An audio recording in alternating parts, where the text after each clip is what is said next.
Yes, I would like to ask the nominee, is Ares 1 a good rocket? Uh, so Ares 1 is a rocket. Yeah, yes, we all agree it's a rocket. Is it a good rocket? As I said before, Ares 1 is a rocket. Yes, is Ares 1 a good rocket? It's a simple question. Senator, Ares 1 is a rocket. Is Ares 1 a good rocket? Why can't you answer that? All I have to say is that Ares 1 is a rocket. All right, I think we did it enough. Lovely intro. And here we go.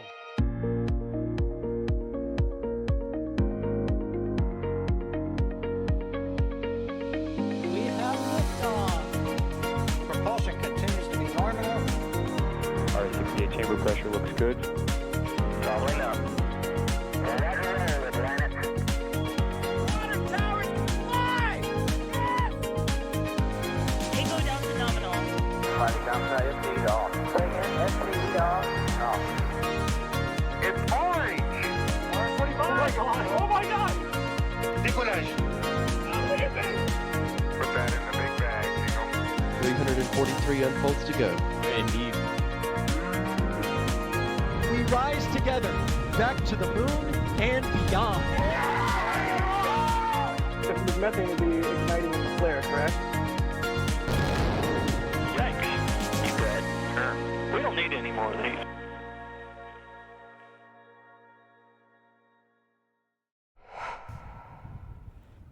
Hello, and welcome to this week's Flame Trench. It's our new weekly informal news show where we get a little bit spicy. That's why it's called the Flame Trench. In fact, here's a Flame Trench right there.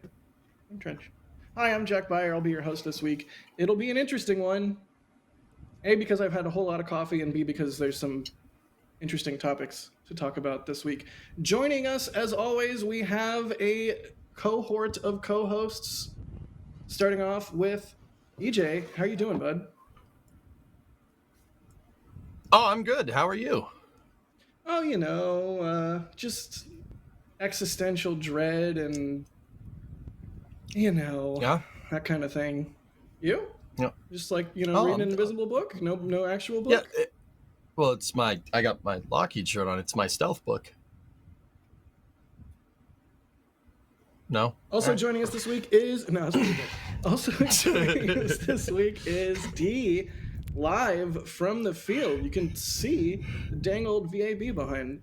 What? That's okay. It's a green screen. It's Flex. definitely a green screen. Yeah, no, totally a green screen. Yeah, definitely not getting ready for a launch later tonight, but glad to be here. Some interesting topics to talk about this week for sure, but I'm looking forward to it. Yeah, it's I've had a lot of coffee. It should be a good one, hopefully. But yeah, if you guys have any questions about any topics we're talking about during the show, at NASA Spaceflight in chat, and we will see your questions pop up in a queue we have running in the background. Oh, a lot to talk about this week. Of course, we're going to talk about the confirmation hearing for Jared. We're going to talk about the proposed budget cuts, and we're going to talk about Starbase and a bunch of other stuff as we go, as usual. So let's get into it right off the bat. This is not how you host a show. This is not how you get an audience excited. Like, I'm not excited to talk about these budget cuts, but we need to talk about these budget cuts because they're the proposed cuts. All talk so far are not. They're not good. They're really super not good. You want to give us a quick rundown of what this is in case people haven't seen it, because it's kind of breaking news, and then I think we might have a special guest to yell some, but let us give us an overview. Yeah, so I'll just say, over the past couple months, there's been a lot of discussion of where potentially budget cuts might come into play at NASA, whether SLS maybe would be on the chopping block. There were stories in that regard. But now the White House has proposed a budget for the next fiscal year, and it is cutting in primarily the sciences. So it would be a $5 billion reduction in the overall budget, but the vast majority of that is through the science funding. So, of course, this isn't like a final budget or anything like that, but if it passes through Congress, like this is what the White House is looking for. And so the science funding in this proposal would go down from $7.5 billion to $3.9 billion. So that's a huge amount of funding for astrophysics research and studying of heliophysics, and even a 50% cut on earth sciences. And on top of that, while it would continue to support like Hubble and James Webb, it would totally kill the Nancy Grace Roman Space Telescope. So it's definitely a huge change, and we saw how Jared Isaacman was really like speaking in favor of sciences, and so now this is a very massive cut to this vital part of NASA's funding, and for honestly for the world, I have to say, because there's so much research, understanding of like dark matter, things like that we're going to lose out on if we have these huge cuts to science funding made. It's all right. I'm trying to put my calm person hat on, and that this is a budget proposal that NASA should then say, have a response to, and then hopefully the White House comes back with a less bad proposal, and then that goes to Congress, and Congress also helps make it less bad. So I'm not panicking just yet, but if this passed, if this exact thing passed, if this was like the thing that's like, okay, this is what we all agree that we're going to pass, and we're going to pass it, and it passed, that would be terrible. But that's not what this is. So I'm trying really hard to not have my panic hat on. That said, unconscionable. We yelled so much about not being able to, or not NASA not launching. Oh God, what was the moon lander? Oh man, I'm blanking on this now. What was the moon lander that was like all built and everything? We yelled about it for a whole bunch.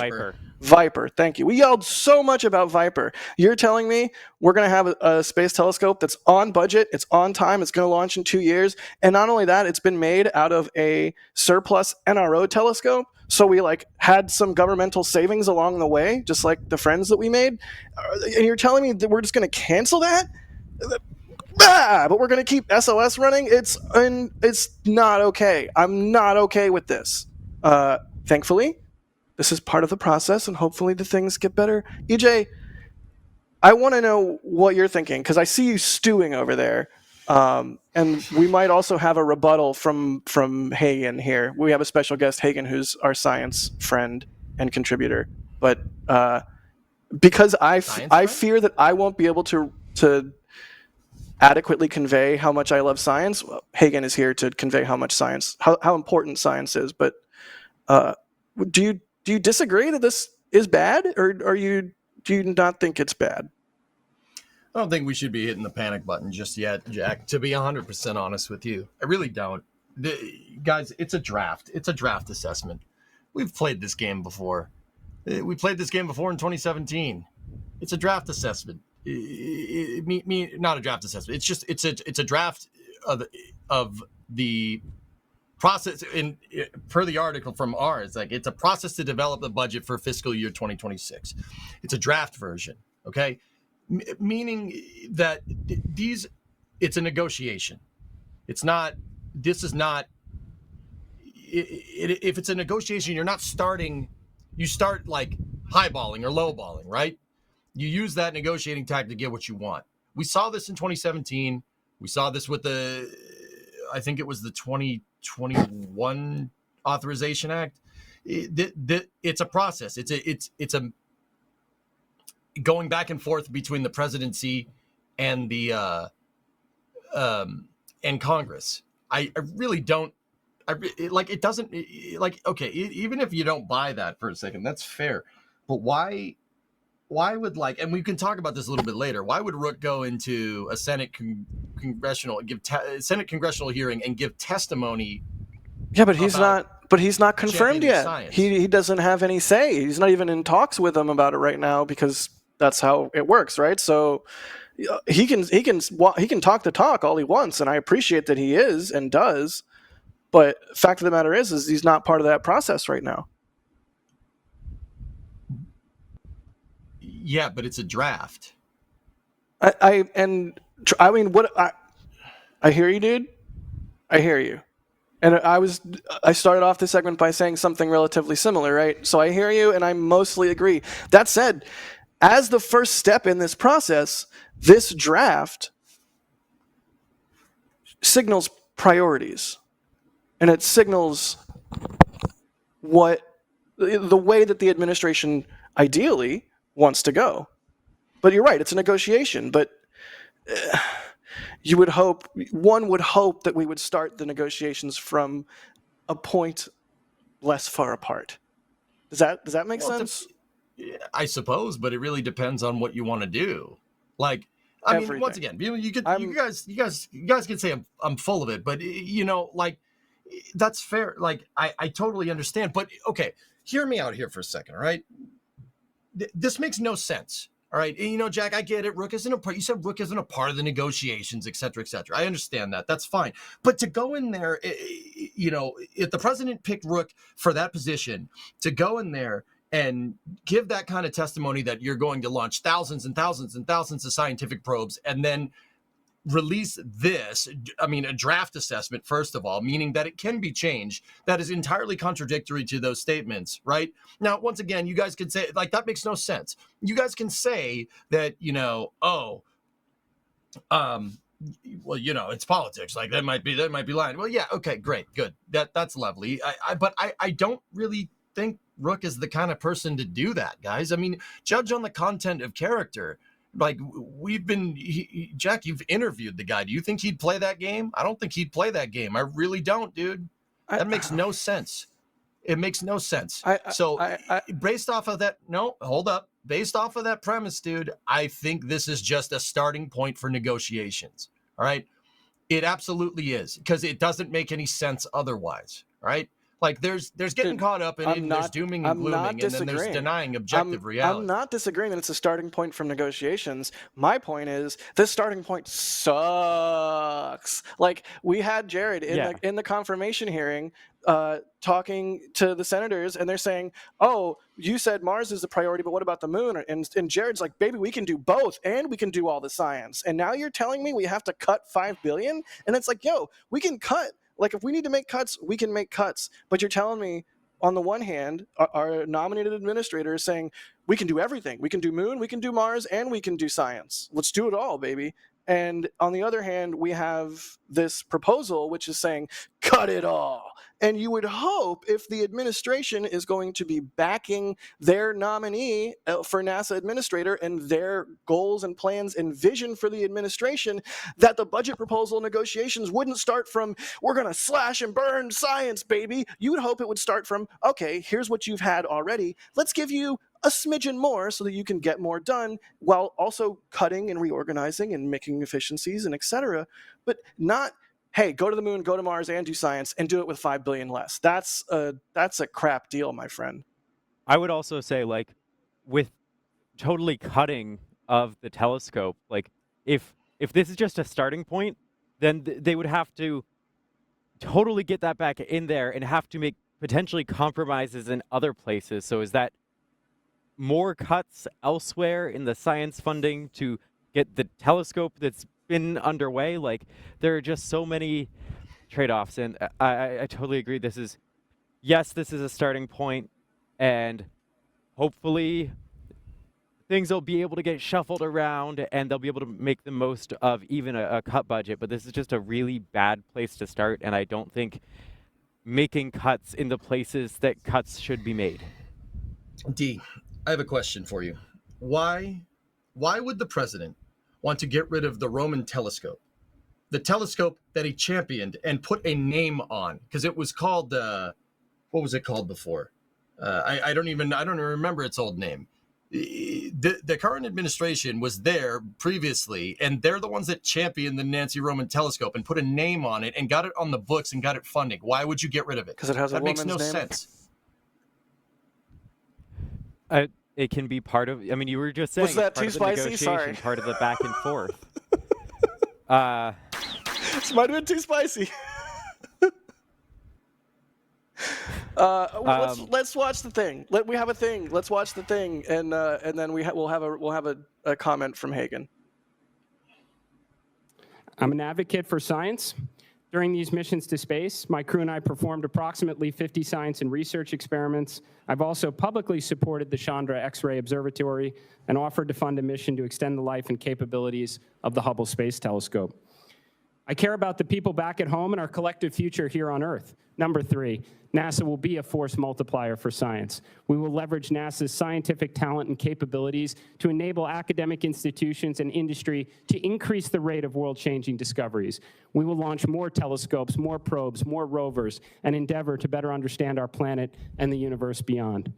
If confirmed, I will work alongside and recruit the most talented minds this nation has to offer, and we will concentrate our resources towards achieving the near impossible, the objectives that no other agency, company, or institution is capable of accomplishing. We will do so knowing the risks and the groundbreaking opportunities that lie ahead, because some risks, like exploring the worlds beyond ours, are worth taking. I sure hope so. NASA was built to do the near impossible and have a thriving space economy in low Earth orbit and continue extraordinary science missions to kind of unlock the secrets of the universe, sir. The second part, ma'am, is what I mentioned in my opening remarks about NASA being a force multiplier for science. Once we inspire them in their youth to want to grow up and join this grand endeavor, we want to get them hands-on in their various academic institutions. I think NASA can lend its expertise, its talent, its bulk buying of rockets, its standard bus architecture, and get academic institutions to want to contribute, whether it's building probes or sensors, get them hands-on so when they graduate, they want to join the greatest space agency in the world. Will you be an advocate for science within the administration? Yes, ma'am. I do believe the president is looking to usher in a golden age of science and discovery. Personally, I just spent a few days ago with 40 different science and researchers sharing the results from my most recent mission to space. I'm passionate about science. I'd love nothing more than to continue to see NASA go out and try and unlock the secrets of the universe. Well, Senator, I think right now NASA has a pretty extraordinary budget. I believe it's close to every federal law enforcement agency combined times 2. With that budget and those resources available, I do believe we can do the near impossible. I think we can have multiple flagship scientific missions at once, which means we can have multiple space exploration missions at once and try and solve the space economy in low Earth orbit, sir. Even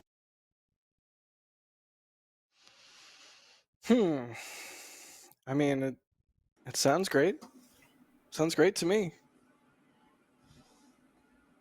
Hagen, are you there? You are our science correspondent. So. You're science editor, right? Is that your official title? Yeah, I've done that a little bit. Yeah. You were on our broadcast for the launch of James Webb. You are one of the smarter people that I have the fortune of knowing, and in a lot of ways, what bothers me about this negotiation process is beginning that we've seen here is it has an effect on consistency, on predictability for these programs, and as someone like yourself who is soon to be getting into various fields or these fields that might be affected. I don't know. I just wanted to bring you on and let you say your piece because I know you had thoughts. Yes, I definitely do. I think for me, the biggest thing, I've been covering this stuff since, in 10 days, it'll be 4 years I've been at NSF. And my first article from the get-go was on a science mission. And so I've been following this stuff, writing about this stuff for years. And there's always the looming possibility of funding cuts. That's always something that you read about in science. This is not a complete and total surprise that we're seeing this. It's something that, like I said, we see it regularly, and even up before today, we've heard rumblings that, Science Mission Director is likely going to get some pretty significant cuts. So, whenever I woke up this morning and saw the Ars article, I can't say that I was too terribly stunned. Definitely disappointed whenever we actually got some of the figures on what would be happening, particularly with the astrophysics figure cutting 2/3 of funding. I really, really, really hated to see that. But yeah, I mean, and I tweeted out some of my thoughts, posted some of my thoughts about this earlier. But my main thing is that after Shuttle ended, NASA basically kind of had to rely on their science missions. They're not going to get the same amount of engagement and same amount of, I guess, publicity from their astronauts riding on a Soyuz to the ISS, which is what they did for 9 years until commercial crews started flying on Dragon. Ingenuity flying on Mars, that's science. That's a science mission. Yeah. Helicopter on Mars, baby. That is one of NASA's biggest wins in recent memory, along with, James Webb. Science. Yeah. Yeah, and so, I distinctly remember in that time period before, crews started actually flying again and NASA could market flying their own astronauts on their own rockets from American soil. I think, it's like they depended on it for so long. And that's kind of what helped push their, NASA is one of the most marketable agencies in the U.S. government. Everybody knows what NASA is. It doesn't matter what country you're from, what language you speak, everybody knows what NASA is. And part of that continued popularity and what helps sustain them as an agency is, how marketable they are and these missions that they can push out. Hey, we landed a helicopter on Mars and it did 40-something flights. Hey, we just launched this incredible telescope that's going to allow us to see back to the Big Bang. These are really cool things that people don't know are actually happening. And whenever they find out that they're actually happening, they're like, whoa, this is really, really, really cool. And so to see that that's something that can be so easily taken away. And, of course, as EJ mentioned, it is a negotiation. None of this is official. Who knows what's actually going to come out of this? Politics is extraordinarily confusing. Nobody likes seeing how the sausage gets made, and we all have front row seats because of internet. Yeah. So, who knows what's actually going to come out of this? But, as you and D mentioned, it's a hint as what might happen. And to actually see what might happen, and not just with NASA, we saw it earlier, I believe, with NOAA and some of the, big cuts they're making to weather research and stuff like that. It's a bit, frankly, it's a bit scary and a bit weird because, we've never kind of in recent memory been in this position where we've been without science. And here we are trying to figure out what we're going to do if we don't have that science. It feels penny wise, pound foolish to me. Yeah. But yeah, hopefully, guys, we can get out of this with a NASA budget that's more sensible. Oh, are you there? Yeah, I'm here. Can you hear me? Yeah, we can hear you there. I mean, you even listen to this. I mean, Hagen's not wrong that this has happened before, and they tried to axe the science budget in 2017. This has happened before. Guys, like I'm, people are like, well, you're crazy. You don't know what you're talking about. Dude, they did this in 2017. He did the same thing. He lowballed the frick out of NASA's budget. That happened. Okay, that happened. All right, it did. And guess what? It didn't. Congress didn't allow it to go through because it was a negotiation, like what Hayden was saying. It's a negotiation. They're going back and forth. And guess what, Jack? You remember that ingenuity thing that you were talking about just a second ago? How that was an awesome scientific thing. Oh wait, how did that happen? How did that happen? That's weird. But that's weird. It's almost then the Roman telescope. The Roman telescope. Go ahead, Hagen. EJ, you bring up a good point, and that's that. This isn't going to completely eliminate NASA from doing science. I mean, it's not like they brought this up and said 100% budget cut. I mean, science is still going to happen. Obviously, not to the capacity that myself or I'm willing to bet a majority of people would like it to if this goes through. However, NASA's not going to stop. The core of NASA, the foundation that it stands upon is science. Nothing's going to be able to take that away. And so, I agree with EJ. This is not the end of the world. This is not something that's like, obviously it's not going to be nice for a little bit, but this is just one budget cut. Who knows? Maybe in a few years it will all reverse. Who knows what can happen? So it's interesting. It's an interesting place to be. Indeed, interesting is definitely one word for it. Well, thank you, Hagen, for jumping on. EJ, I don't disagree. And Hagen, if you want to stick around and pipe, feel free to pipe in. I know, you actually have a life, unlike these three nerds. But yeah, if you want to hang out, if you have any thoughts, go for it. We're gonna do some questions here in a minute, but I do just want to say, EJ, I know, I understand where you're coming from. That they're trying to negotiate here, and that they tried to cut the budget before, and then it's gonna be okay. But wouldn't it be way better if instead of lowballing NASA, they just balled NASA? They're already asking for a Mars mission and a Moon mission and science flagship missions. So give them the same amount of money and tell them spend this money much more wisely, and then maybe NASA would even what? Jack, how you guys? Okay, all right. Look, you spend the money more wisely. All right. So how do you know that that's not doing this? What if they take that $5 billion away from the science mission director and use it to champion a Mars program? Are people going to be pissed about that? Do we need to do that? I don't know. What if it does? Realistically, I spend a huge amount of my time here in Starbase.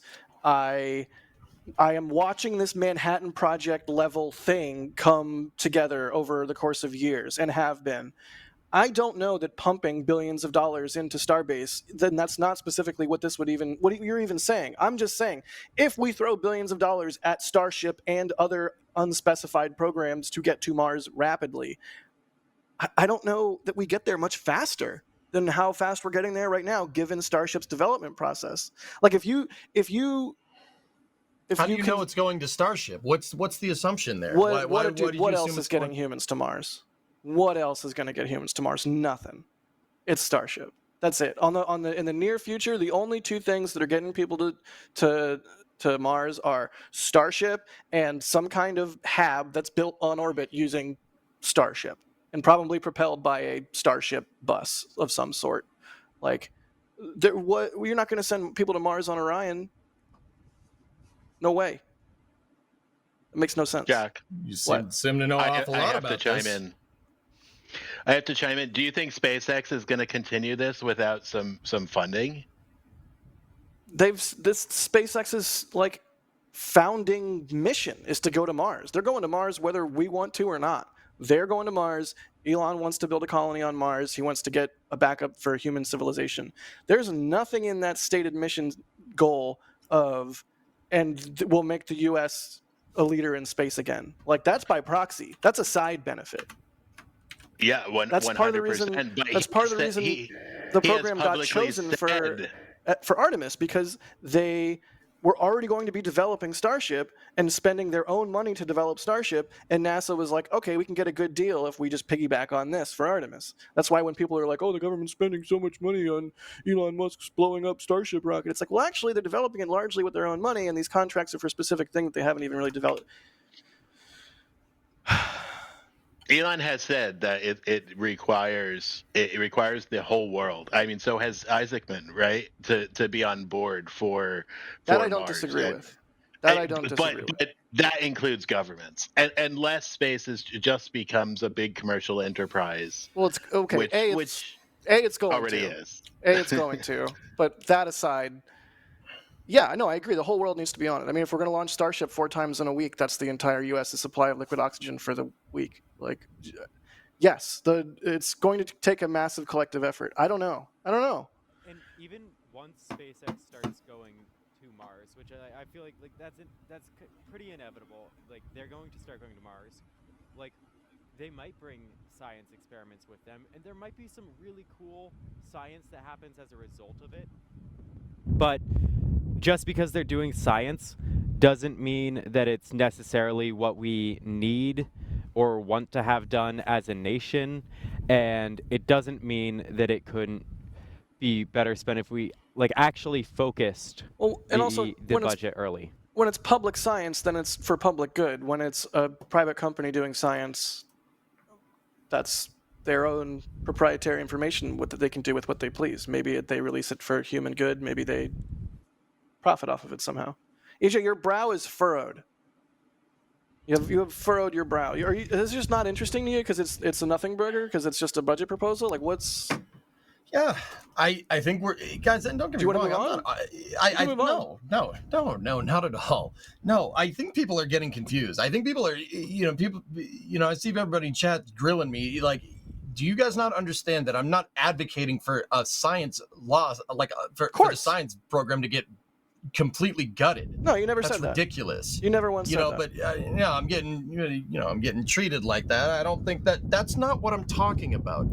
Okay, all right. You want to look at brass tacks with this. You want to look at what's going on. God, you know good and well Congress won't do this. They won't go along with this. Not a chance.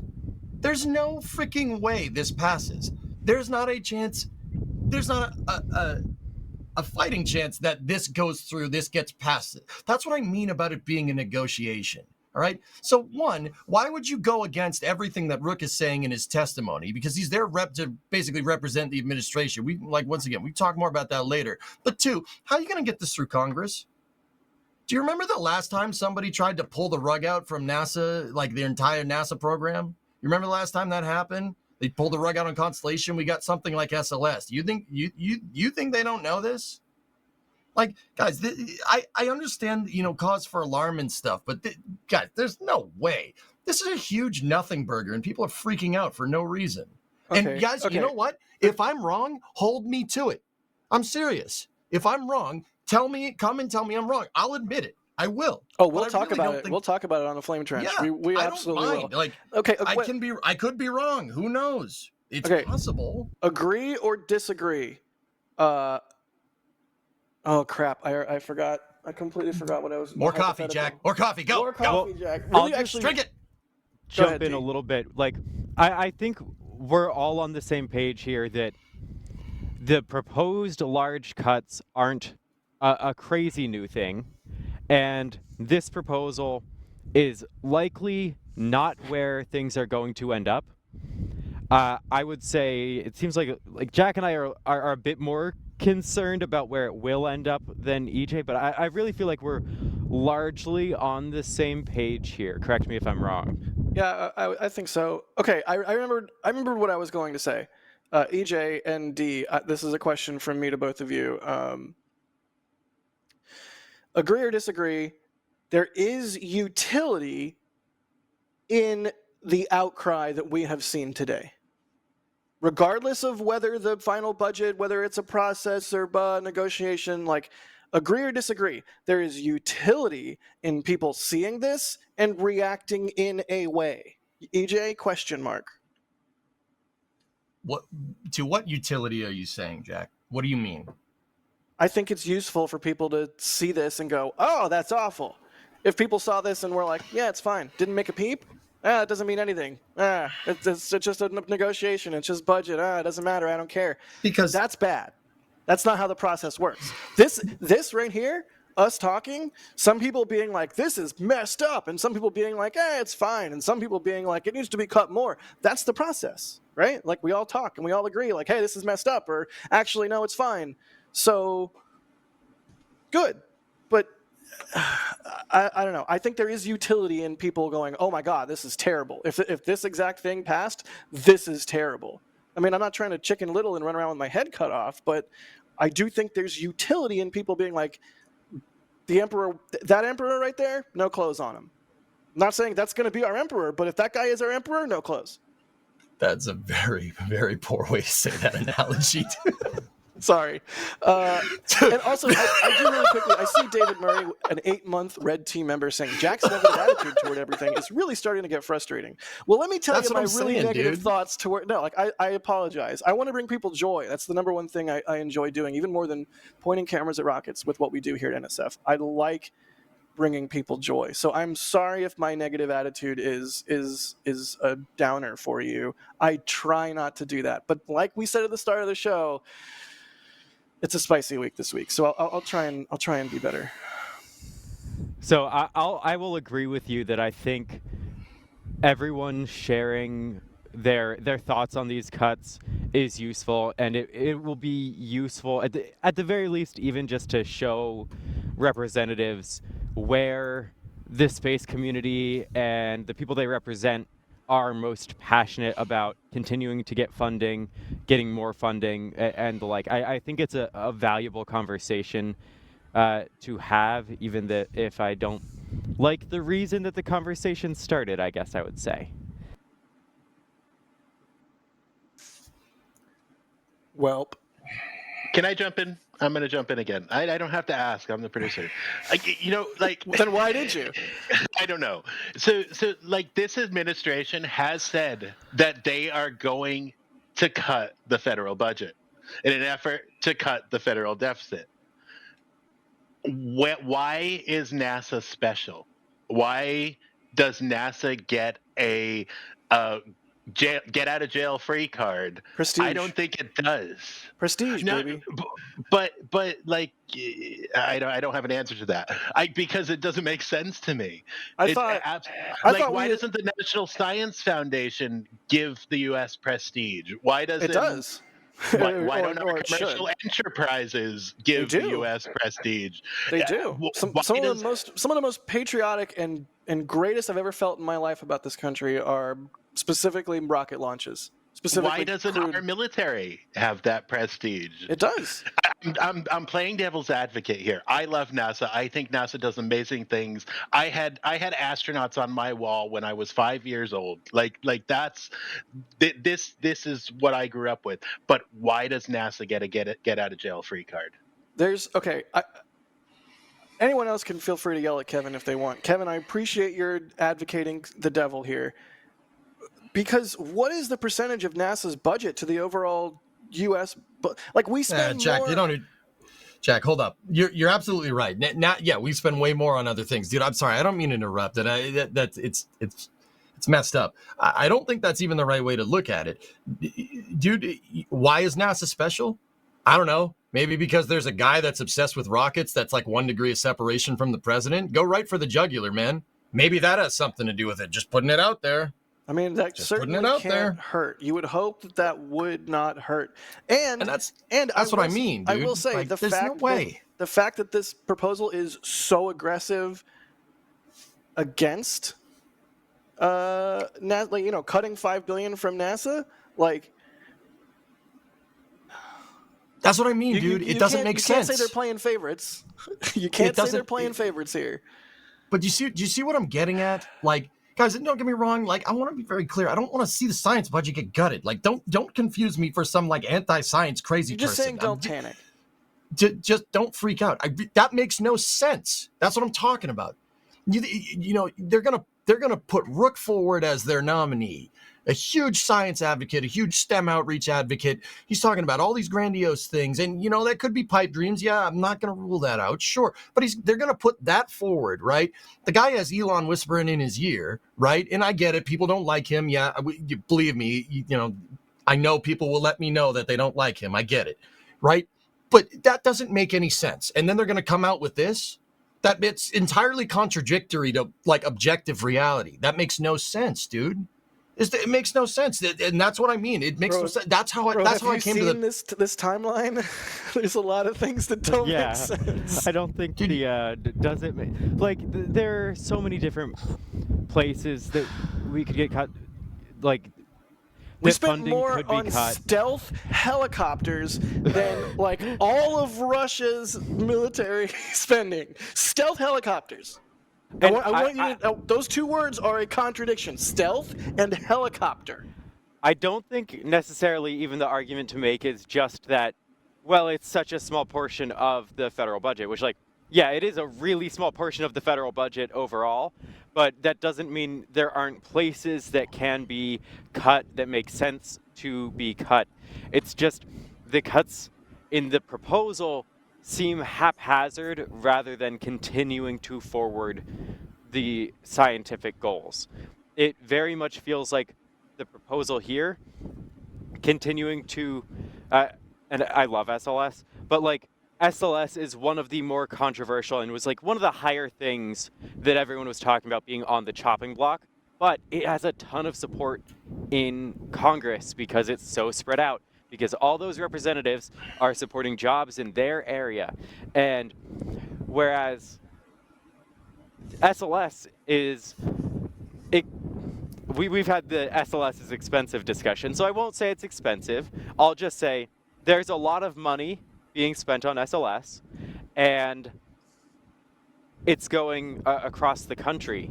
I already know what and EJ so- is going to say is if you take that money away, it doesn't go to anything else. They just take it away, and it doesn't. We just don't get to put it into science. But your point is taken, and I don't want to put words in EJ's mouth.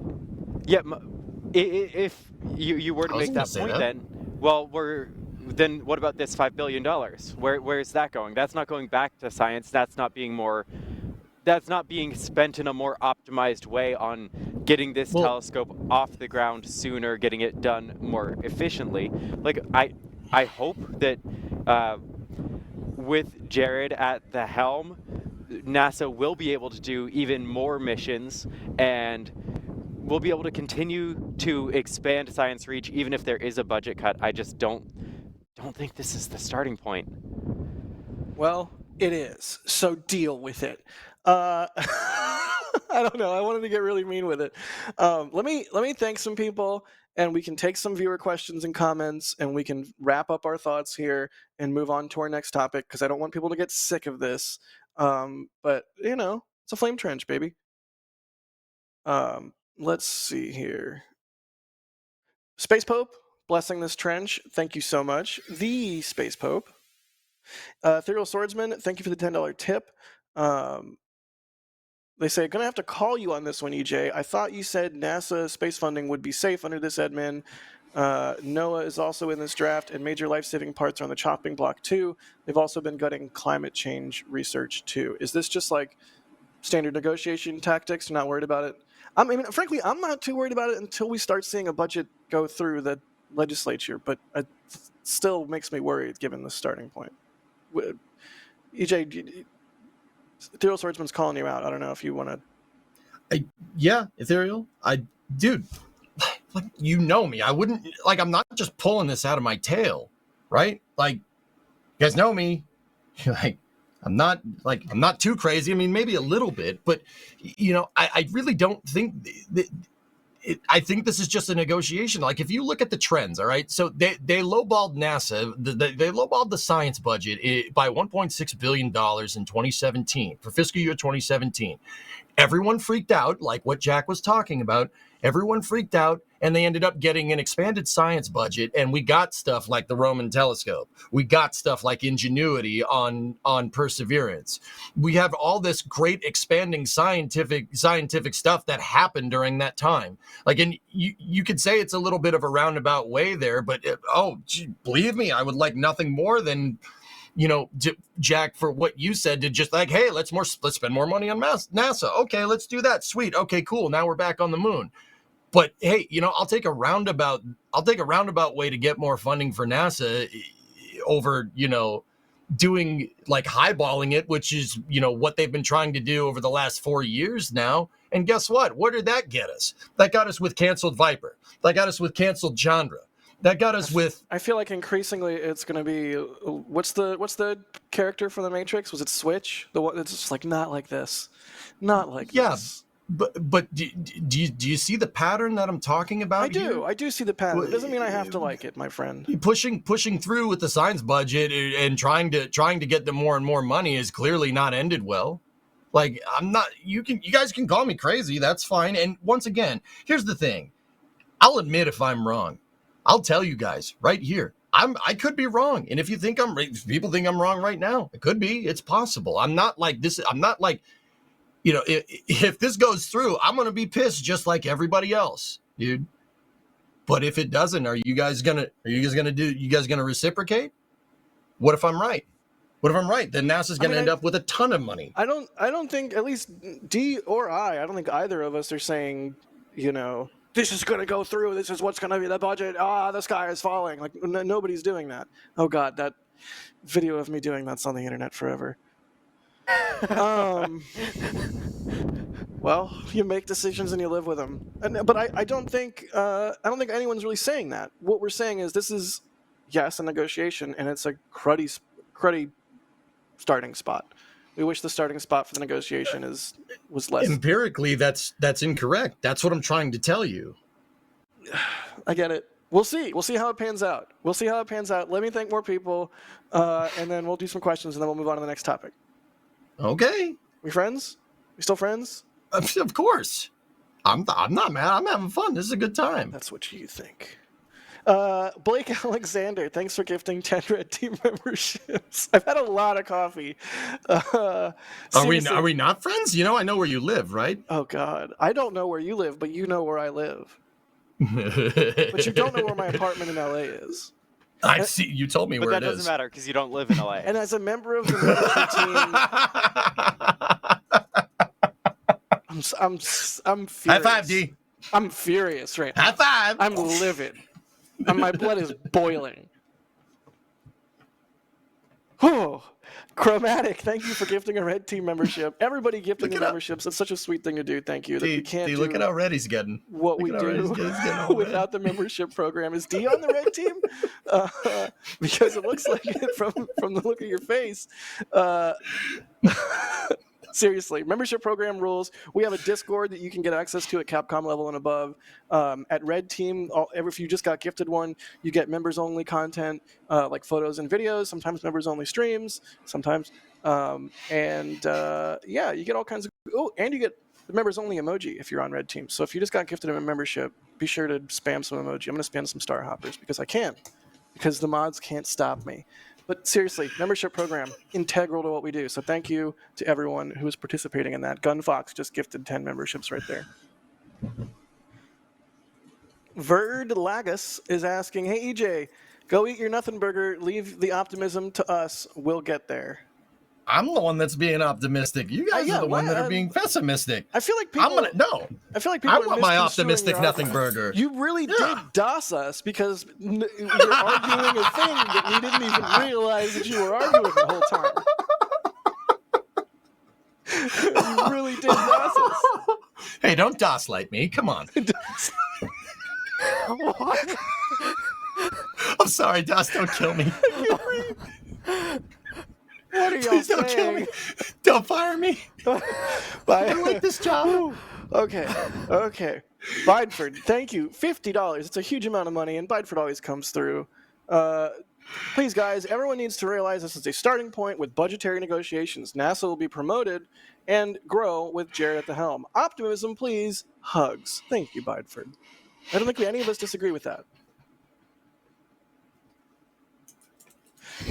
Finder, thank you for the $10 dues. They say, who put these cuts? Removed next election. NASA needs $1 trillion. No cuts. Australia has nothing like NASA, ESA, China getting there. Elon wants to go to Mars. Boost funding. Here. $1 trillion to NASA? That'd be sick.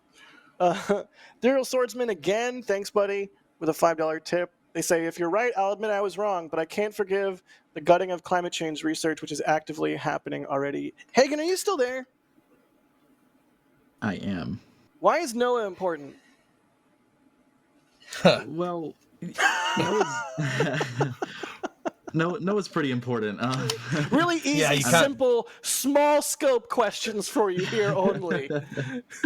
I mean, the National Weather Service is a part of NOAA. All of our, your Hurricane Hunter aircraft that fly into your hurricanes and, get that data, those are NOAA planes. Jack, your drink is transcending... No, keep talking. matter. But NOAA's really important because it's part of, really, it's the foundation on which all of our, at least in the United States, our weather programs and weather research and Earth observation research is based on. Forecasting tornadoes, forecasting hurricanes. Yeah. Kind of important. All that type of stuff, yeah. Crop, and so, I imagine it's important for farmers. I don't know. I'm a stupid Yep. city boy. As a farmer's son, it is very important for farmers. But I mean, yeah, Hagen, there's also meteorological information, and not like the weatherman, but like meteorological information for air traffic. That's kind of important to know which way the wind's blowing. Yeah, absolutely. Like, it's kind of Also, important. to an extent. These NOAA cuts are, honestly, if you were to tell me would I rather them cut NOAA's funding or would I rather them cut NASA's funding, I would honestly tell you I would rather them cut NASA's funding, because NOAA is such a critical and important part of keeping Americans safe. And, like EJ and like we've all said, everything is just a negotiation. I am optimistic that that we are looking at what is the worst possible outcome. I think, you just constantly hear, I mean, it's been all over my X feed all day about, oh no, the end of NASA is near and stuff like that. That's it's ridiculous. Not going to happen. I'm optimistic. We're at an important point in NASA's history. We're about to hopefully see a new administrator come in. I really hope we're at the inflection point, the hockey stick curve. I hope we're right there at the bottom of the stick where it's just like, woohoo! Like, that's what we all want, right? Yeah. There are significantly more unknowns right now than there are knowns. And I think the human brain just tends to hone in on those knowns and just try to pull what it can out of it. So, like I said, I'm optimistic. I highly doubt any of this is going to be as bad as it is. And I think that in a few years from now, we're going to look back on this and be like, that was kind of stressful, but it ended up not being as bad as it was. So, yeah. Thank you, Hagen. Okay, one more bit of support. Steve Kalovic, thank you so much. I love that Steve and Bideford are just like dueling support. Are they like sitting next to each other while they do this? I've worked with and in government the last 16 years. A 20% budget cut is easily absorbed due to the horrible waste and inefficiency. I believe Jared will do a fantastic job with less money. But Jared, like, can he do a fantastic way to job look with at it. more money? Please? Or the same amount of money? Jack, people already hate me already, so whatever. I'll just go ahead and say it. I don't think there's much you could do or say that would make me hate you, EJ. I don't think there is anything that you would do or say that would make me hate you. No, what? No. Yeah, I'm talking about the people in chat. We're good. We're having a talk here, and chat needs to understand that we're on the Flame Trench. It's a debate show. We're naturally gonna, take various positions and debate. Like, it's a show. We're performing. Mm-hmm. Like, we're all hanging out. We're regular people, but also this is a show. So don't hate EJ. Don't hate me if I'm too negative. I'm sorry. I do. Okay, people are going to grill me for this, but we're already here. I think the money's already there. Yeah, I think NASA makes enough money to support a really, really good and healthy space program, science budget, whatever. Capital allocation is NASA's problem from a programmatic level. Like, if we're just, I mean, look, if I'm going to be there and people are going to hate me, I'm going to say this, all right? The money's there. NASA got $23 billion last year. $23 billion. Dude, Jack, you said it yourself. NASA doesn't need a lot of money. They get 0.5% of the federal budget. They don't need a lot of money. Look at all the crazy stuff that they've been able to do with that. Can you imagine? I prefer they got 1%. I prefer they did get a lot of money. They don't need a lot of money because they've been able to work out being this scrappy agency, doing what they can with the pittance that they're given. Meanwhile, we're spending more on air conditioning in the Middle East than we do on... Yeah, careful. Jack. Careful. Calm, Jack. Calm it down. Calm it down. The money is already there. If we... Okay, like, humor me for a second. Okay, so... you can like SLS, you can hate SLS. That's fair. No one here can sit and argue that the Artemis program is a very solid spaceflight architecture from a systems engineering standpoint. I don't even care about SLS here. Just kill the gateway. Just kill the freaking gateway. That's what I'm getting at. Listen, hear me out. If you look at systems architecture of like the Artemis program, and then you look at systems architecture from like your systems engineering from the Apollo program. The Apollo, you have Your entire viable pathway to the moon, it can be traced basically from the time they start manufacturing materials all the way to the surface of the moon and back. Like, that's what I mean. It is a very well integrated and well thought out architecture. No one can sit here and argue with me that the Artemis program is carrying that same kind of oh yeah, no, this is a really good idea. No, it's an architecture that was come up with because a bunch of politicians, because, well, ironically, someone tried to pull the rug out from NASA. They tried to get rid of NASA's human spaceflight program, and Congress freaked out about it and ended up giving the human spaceflight operations more money. Now, I know that sounds ridiculous, but it's true. Like, I'm not trying to point fingers here either. What I am trying to say is that the SLS is a fragmented architecture. Can you imagine if we had a good goal in a good systems engineering that was actually done by NASA engineers? That opens up the door for your capital allocation in the applications of your systems engineering to be a lot tighter than it is, meaning that the money is already there.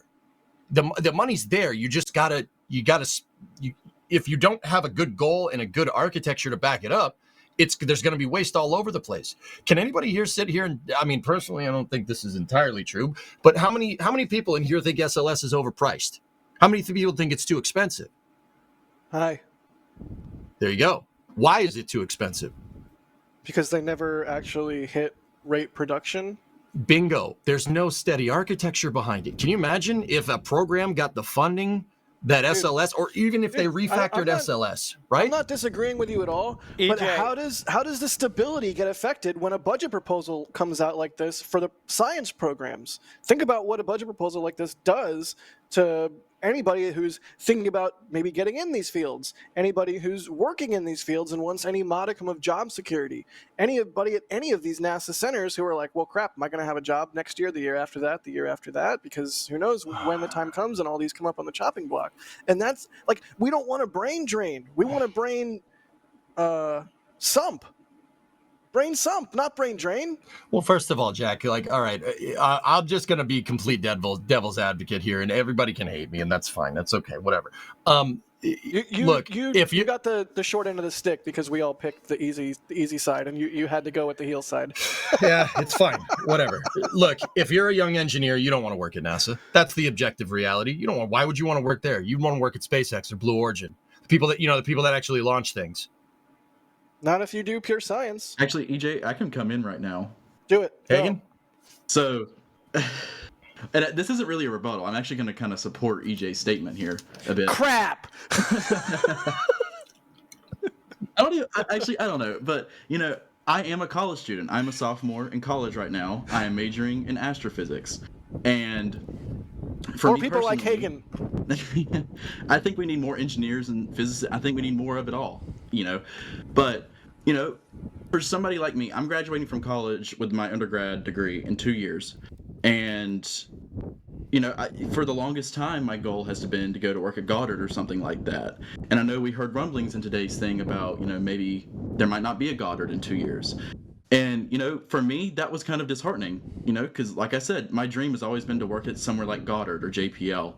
And to know that might not be an option, that was kind of disheartening a bit. But at the same time, I know that this is all politics. This is all something that as we've said 15 million times, this is all a negotiation. None of this is certain. But at the same time, for somebody like me, I probably think about my future and like what I'm going to be doing in like 5 years, like maybe two times every hour. Like, it's just like, it's a constant thing that's happening in my head. And I'm always thinking about, where am I going to be? And when I woke up and read the article this morning, it really made me think about, okay, how is this going to affect my future? And I think I'm speaking to a lot of people that are, here listening today, because I know that there are a plethora of college students and high school students who also listen and are watching right now. So, as I said before, I'm optimistic. I did not wake up this morning and read that and say to myself, oh no, I'm never going to be able to be an astrophysicist. I'm not going to be able to work on James Webb. I'm not going to be able to work at Goddard. I didn't say that. I just said to myself, I was like, okay, I'm just going to have to sit down and watch this and see where it goes. At the same time, I love SpaceX. I love Blue Origin. And I know that that's a route where if I work hard enough, I can go that way if I want to. So if you're in my position, if anybody here watching is in college, or hey, you don't even have to be in college, if you just have a desire to do something, I don't want this and the negativity of because chat's pointed out there's been some negativity with this stream, but that's just going to happen whenever you're talking about what we're talking about. But I don't want anything that we're talking about to pull somebody down, because this is very much, as we said, this is politics. Nobody knows what's going to happen. For me personally, I'm just going to keep my head down and keep on going. So, yeah, it's great. It's a Hagen, great way Hagen, to go about it, buddy. Hagen, I got a question for you. Yeah. Just an interesting, this is kind of on topic, but it kind of isn't. Do you, you want to work for NASA, you want to work with the sciences, right?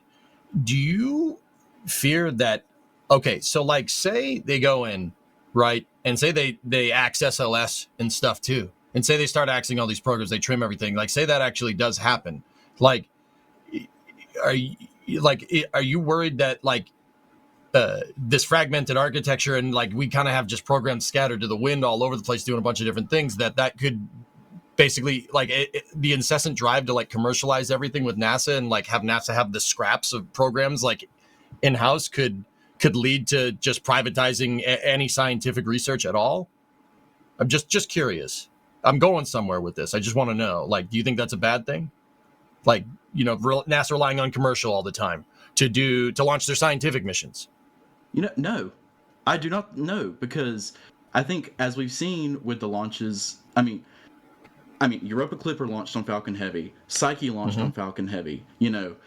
I think there's benefits to going into the private industry and really utilizing that it's there, because the more that we push away, the more that NASA stays away from that, the more it's just going to keep on doing the same thing it has.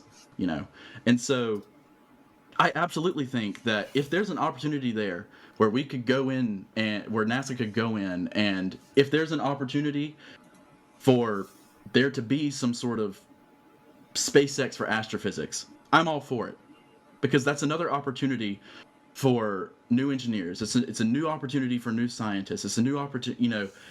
For me, I don't view it as it's tearing NASA down. At the end of the day, NASA's not going anywhere.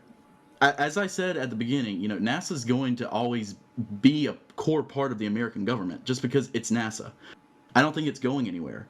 And so as long as NASA is there, I think they should tap into that stuff, but also realize that they're NASA and really use their position as the leader of, astrophysics, as the leader of Earth science, and really push for that more and leverage that ability to really leverage their long history of science and stuff like that to really tap into new markets and new, commercial and private industries and stuff like that. But I also think, to an extent, they need to maintain their own bit of it. So there's some sort of delicate balance that can be reached there. But to your point, absolutely, I don't think we should push away from the private side of things. So really, really quick, to your point, I did a tweet a couple weeks ago because I watched, I think it was Brian McManus. What's his YouTube channel? I always forget. It's like something engineering. Real Engineering. Real Engineering. Was that the channel that did the video on the RTGs recently? Either way, I can't remember. Okay, I watched a video on RTGs, and I did a tweet that was like, NASA should prioritize pipes. RTG research and restarting, getting plutonium production, and then make a bunch of RTGs, and then say, here you go, Rocket Lab, do you want to do a mission to Venus? Here you go, SpaceX, do you want to do provide the resources, whether it's RTGs or something else, to private companies to do that science, while also still themselves doing science that the companies won't pursue, because we've all heard the story, oh God, that truck. We've all heard the story of, insert pharmaceutical company here won't pursue insert cure for illness because it's not economically, there won't be a return on the investment for the research. Jack, there will always be the pure research that needs to be done by a public entity, but there's also research that can be done by private entities as well. EJ, please go ahead. Just look at supersonic retropropulsion. What about it? That was something that NASA had studied a little bit, but then SpaceX took and actually turned into a thing. Yeah. Public-private partnership, baby. That's what it should be. And that's why I wanted to get Hagen's, kind of view on that issue, because guys, you want to hear something crazy, and this is going to sound ridiculous coming from me. If you think what I said was ludicrous before, here, I think that NASA needs to have their own in-house programs. I think they need to have that, and they need to be blazing the trail on the scientific front, and the commercial sector should be following in its wake. Now, this isn't an endorsement, this isn't saying oh, SpaceX needs to slow down and wait for NASA to catch up or anything like that, right? But the incessant drive of to commercialize NASA is inherently commercializing your science too, and I'm not sure if that's a good idea, right? Like I've said, yeah, I think there should be a balance, right? Now, see, people are going to wonder where are you going with this? Well, what I'm going with it is that if you look at the 2017 Transitional Authorization Act, right? They tried to do this. They tried to defund science. Everybody freaked out and ended up giving science a ton more money, right? Like you said, the Jaguars, like you were saying, they put an alarm to it and it ended up getting more money. And then the science mission directorate expanded. We saw all kinds of cool stuff. We saw the Dragonfly mission come on Dragonfly may have come on the books after that, but you get the idea. The point is that these negotiations are a roundabout way to kind of get NASA more money, And I think that's what NASA needs, to be honest. But then again, on the other hand, you could make the argument that the money is there too, but I think the Science Mission Directorate needs more money. I think the money is there for human spaceflight. If we want to get down to brass tacks, you see what I'm saying though? NASA can't commercialize everything. And I think this is a really, really weird roundabout negotiation way to get more money on the table for NASA inadvertently. Just a thought. I hope you're right, my guy. I really do. It's just, is my camera not on? Oh, my camera is on. Okay, cool. I hope you're right. I think we've probably. I can't say. Oh, I want to keep going. You don't even want to keep going? Oh, no, we can keep going. We did have a poll in chat a few minutes ago. The poll was, what do you think it is? A nothing burger or concerning? I don't. I think there should have been a third option, and the third option should have been keep an eye on it. It's not a nothing burger to me. It's also not the sky is falling. It's a keep an eye on it. You sound pretty down in the dumps when you introduce this topic. I'm just saying. I mean, I'm not stoked about it. What I am stoked about, though, is that EJ's face? I am stoked about EJ's face. What I am stoked about is everyone continuing to support us, even as we get spicy here. Space Pope again with a $10 super. They said, "Oh, it's on." Steve and Bideford gift off. Something Nessie. I don't know how to say your name. Sorry. They said, "We don't hate you, EJ, even if we may have differences of opinion." Now, Long March 5. Now watch us drive. Now, Long March $5, and it was a $5 super. Thank you so much. That's awesome.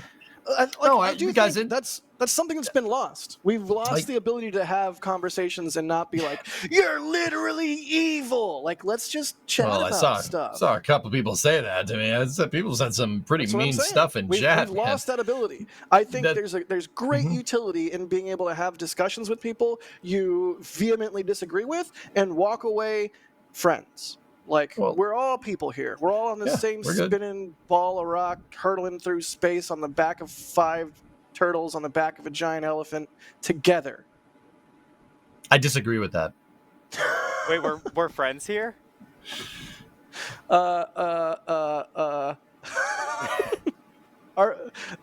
Allegedly, Space Pope again gifting 10 Red Team memberships. Thank you, Space Pope. LSR, dude, what are you doing with a super chat? Thank you so much for all your kicking butt and taking names with the socials along with the rest of the team.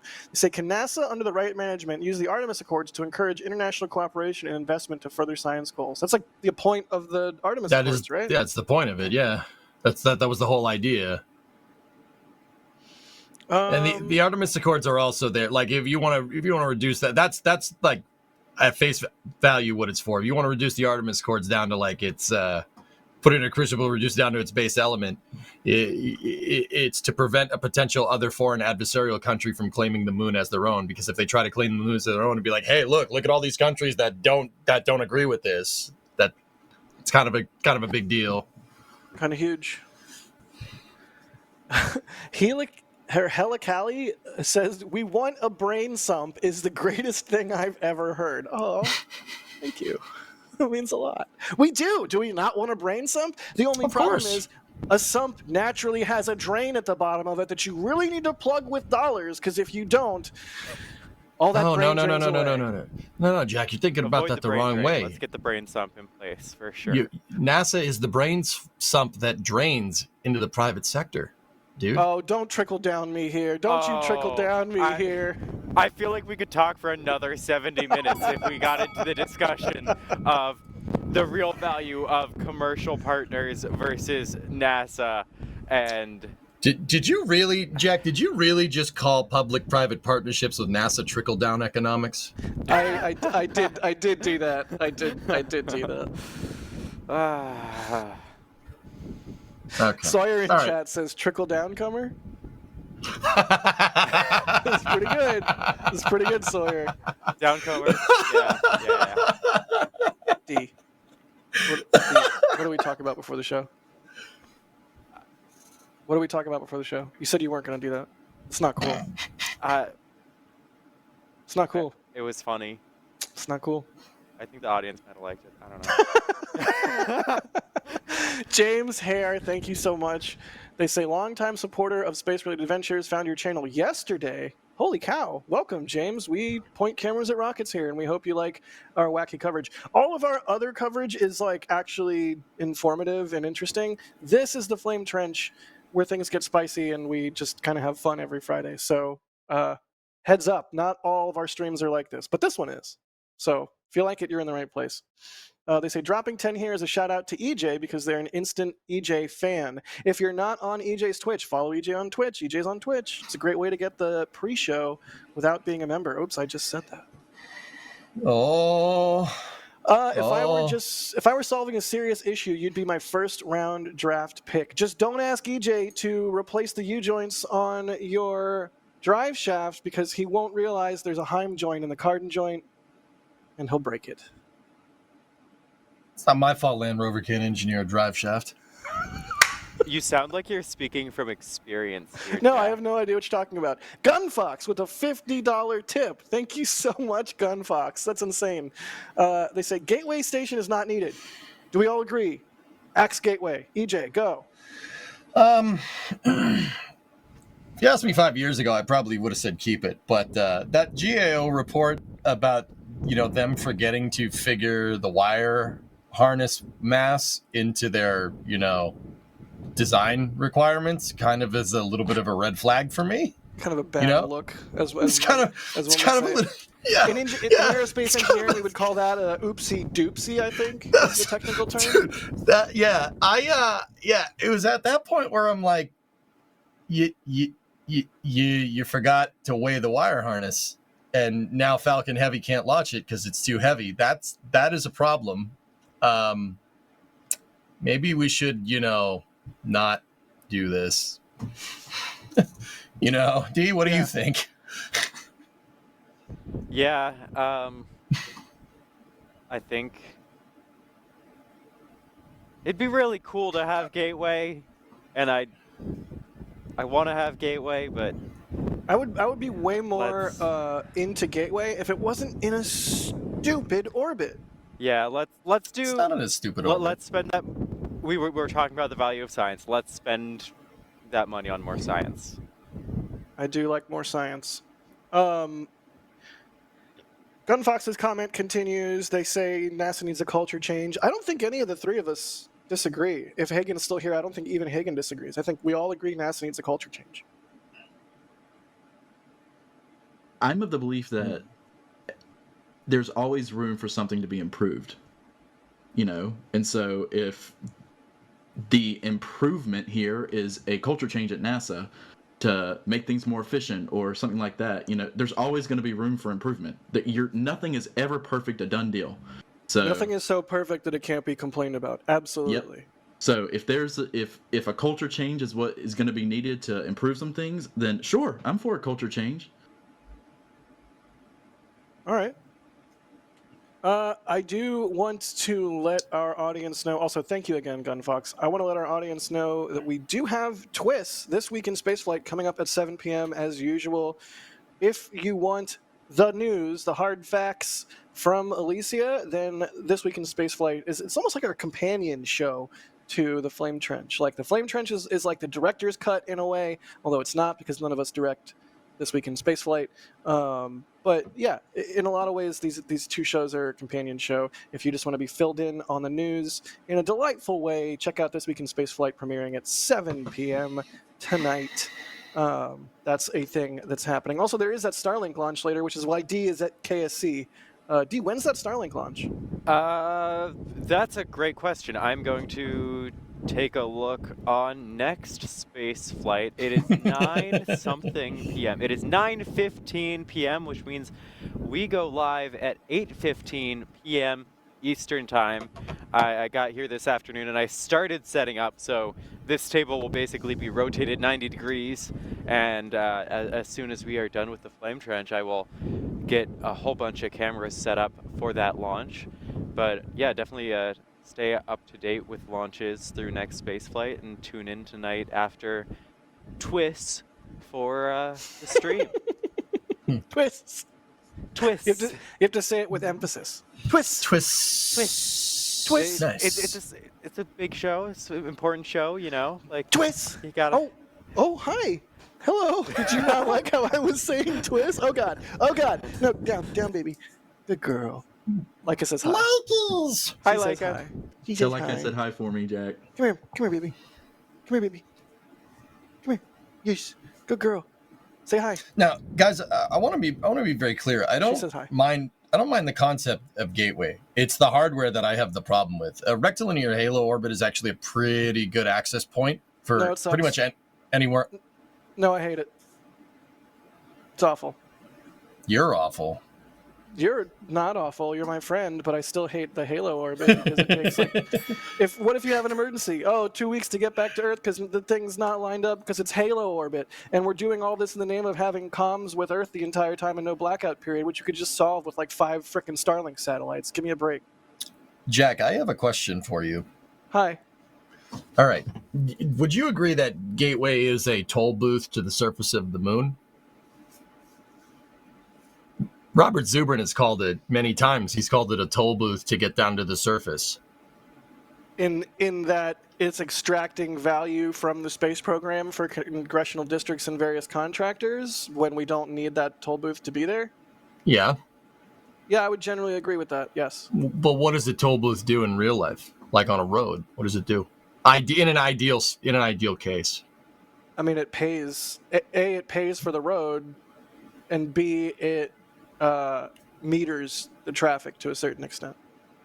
I was more looking for A, but B is also very good as a traffic nerd. Yes, that is absolutely right. It is a pressure regulator. We're all the same kind of nerd here. We are the same kind of nerd. Absolutely. Except you don't agree car good, train bad. But anyways, I don't. I like all forms of transportation. Wait, train good, car bad. I can't even get it right. I'm too caffeinated. That's not how that's supposed to work. Did you actually say car good, train moving on. bad? No, we're moving on. We're moving on. Train car good. good. Train good. Car good. Train good. I need train to good. that because that is. How I want to die. I literally want to die. That's the opposite of everything. How could you say that? I love cars, but I like trains as well. But I like planes, and I like Train boats. good, car bad. Train good, car bad. D, how'd you get to work today? Did you take the train to KSC? Well, if we're going off the rails here, as I Yeah, 'cause we're talking about off cars. Rails to come here today, I was I took a car and I could talk extensively on that's my weird. thoughts about public transit and a lack of it. But I feel like this is not the show for public transit opinions. But I am happy if anyone ever sees me at Starbase or in person. I will gladly have a lengthy conversation about public transit. All right, just making sure. I like trains, guys. Like I'm saying, I like trains too. Trains are mint. Love The trains. train that comes like right near the press site is like for SRBs, not really for people. That's the problem. Rocket train, good. Rocket train, perhaps Rocket best train of really all train. good. Perhaps best train of all trains. Mm-hmm. I don't even remember what we were talking about. Gateway. Before train good, car bad happened. Well, no, we were talking about Gateway, and you know, Jack, like I said, yeah, you hate Gateway, you think it's wasteful, and like, don't get me wrong, I have a problem with it because of the hardware side of things, because the program I don't think the program is being managed right. But I think something in a rectilinear halo orbit that serves as an access point for the moon is your proverbial tow booth that supports your spaceflight infrastructure from an international standpoint and from a programmatic standpoint. Does that make sense? Yeah. I don't quite follow how it's generating money. Like how is this toll analogy? Like where is that? What is that money? Well, you said it yourself. It's, you know, people are putting it to support stuff in their congressional districts, right? Well, that's more money for the space program than you would have gotten if you didn't have it. Does that make sense? Yeah, and I'll take that over nothing. But like, cheese and rice, weigh your frickin' wires, people. Oh yeah, no, that is a colossal screw up. And put it in a not stupid orbit, please. All right. No, the orbit's great. It's the hardware. That's what I'm trying to tell you. Like if they had more Delta V, then it would be a less horrible situation. Something like that, guys. Like I like the idea of something loitering in a rectilinear halo orbit around the moon. I think that's a great idea. Put a starship there. Screw it. You know, like I think the hardware for Gateway is objectively ridiculous. Like you're gonna use that. That architecture is going to be used to prototype a Mars transfer vehicle. Oh, okay. Because that's the other reason why Gateway is there. Really. Oh, yeah. Okay. You sure about that? Like, is that really what that's going to do? Like, I doubt that. You sure? So put a starship or something. You sure? Are you sure about that? You sure about that? Dude, I think you should leave. I think you should leave has thoroughly rotted my brain. I love that show so much. You sure about that's why? Is that really why? Yeah. Oh God. All right. I want to thank somebody. Okay. Alex Vaughn for gifting 5 Red Team memberships. Thank you so much, Alex. And I think, I think we're pretty good. We're pretty good here. Let's watch a video and talk about our next topic, the confirmation hearing for Jared Isaacman. Oh, is that my cue? Let's try to set a few things straight. Is it time for Chad to hate me again? You met with Elon Musk at Mar-a-Lago in late 2024. Is that correct? No, Senator. I was in Mar-a-Lago to be interviewed by the President of the United States. So you did not meet with Elon Musk at Mar-a-Lago? I went to Mar-a-Lago to be interviewed by the President of the United States. I didn't ask you that. Did you meet with Elon Musk at Mar-a-Lago? I believe he was one of dozens of people that were around Mar-a-Lago at the time, Senator. So did you meet with him? I would not say we had a meeting. We probably had a conversation in passing, Senator. Okay, during that same trip, then President-elect Trump offered you the NASA administrator job. Is that correct? At the conclusion of the meeting, Senator, he did. Thank you. Was Elon Musk in your meeting when Trump offered you the NASA position at Mar-a-Lago? Senator, I was interviewed by the President of the United States. Was Elon Musk in the meeting when he offered you the job? Senator, my meeting was with the President of the United States. So Elon Musk was not in the meeting, is that what you're saying? Senator, I was being interviewed and speaking with the President of the United States. You can just say he was not in the meeting. Was he in the meeting or not in the meeting? Senator, I'm trying to be as transparent as I can. I was being interviewed by the President of the United States. It's not a difficult question. Was Elon Musk in the room when the President offered you the job? Senator, my meeting was with the President of the United States.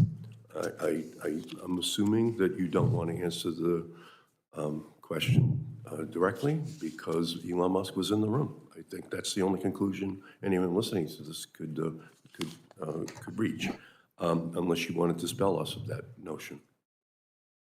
Senator, again, I was being interviewed by the President of the United States, and I'd also say I have no... that's not... I appreciate that.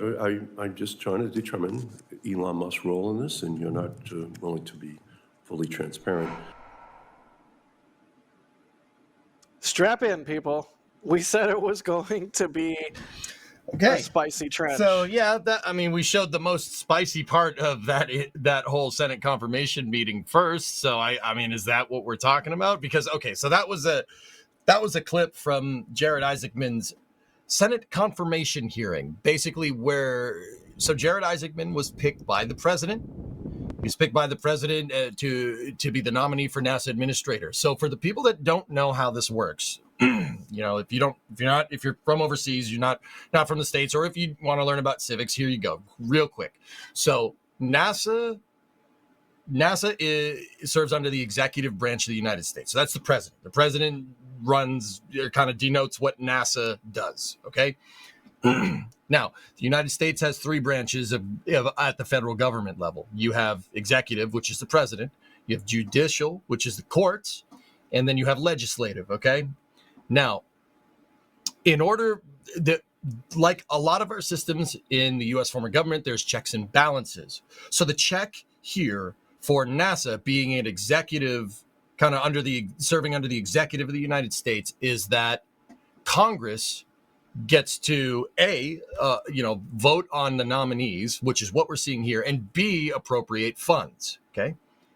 The legislative branch has two houses, right? You have a lower and an upper house of Congress. One is the Senate. The other one's the House of Representatives. Okay. The Senate does these cross examinations and gets to confirm the nominees. And they also sign NASA's budget into law. The House of Representatives comes up with NASA's budget based off of what the executive branch decides they want NASA to do. Okay. With all that being said, what we just saw here, or what you saw a clip from there, was the Senate confirmation hearing. So the people that are up on the podium asking questions are senators that are cross-examining Rook to see if he's going to be a good NASA administrator. It seemed like Senator Markey there doesn't think so, from what I can tell. He was asking very much about, what Elon's role in it. And yeah, I mean, Rook didn't really have a lot to say in that matter. I mean, that was probably the most spicy part of the interview, but I think we should have led with Rook's opening statement. Do we have that queued up? Because that is his opening way statement more was the legendary. vibe I think we all say. What? I was agreeing with you. Chris G is agreeing with you. Okay, yeah. Like because we're not going to not talk about that. Of course, we're going to talk about that. But this is the flame trench, so we got to get a little spicy. D, I want to hear your thoughts on the hearing, on that moment in particular, since that's what we led off with. I just really quickly want to share personally.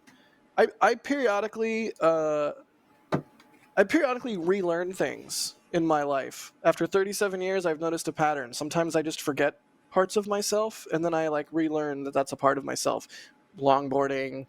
Every now and then I'll be like, oh yeah, I love listening to music. I forgot to listen to music for the last 2 months or whatever it is. I just it periodically happens.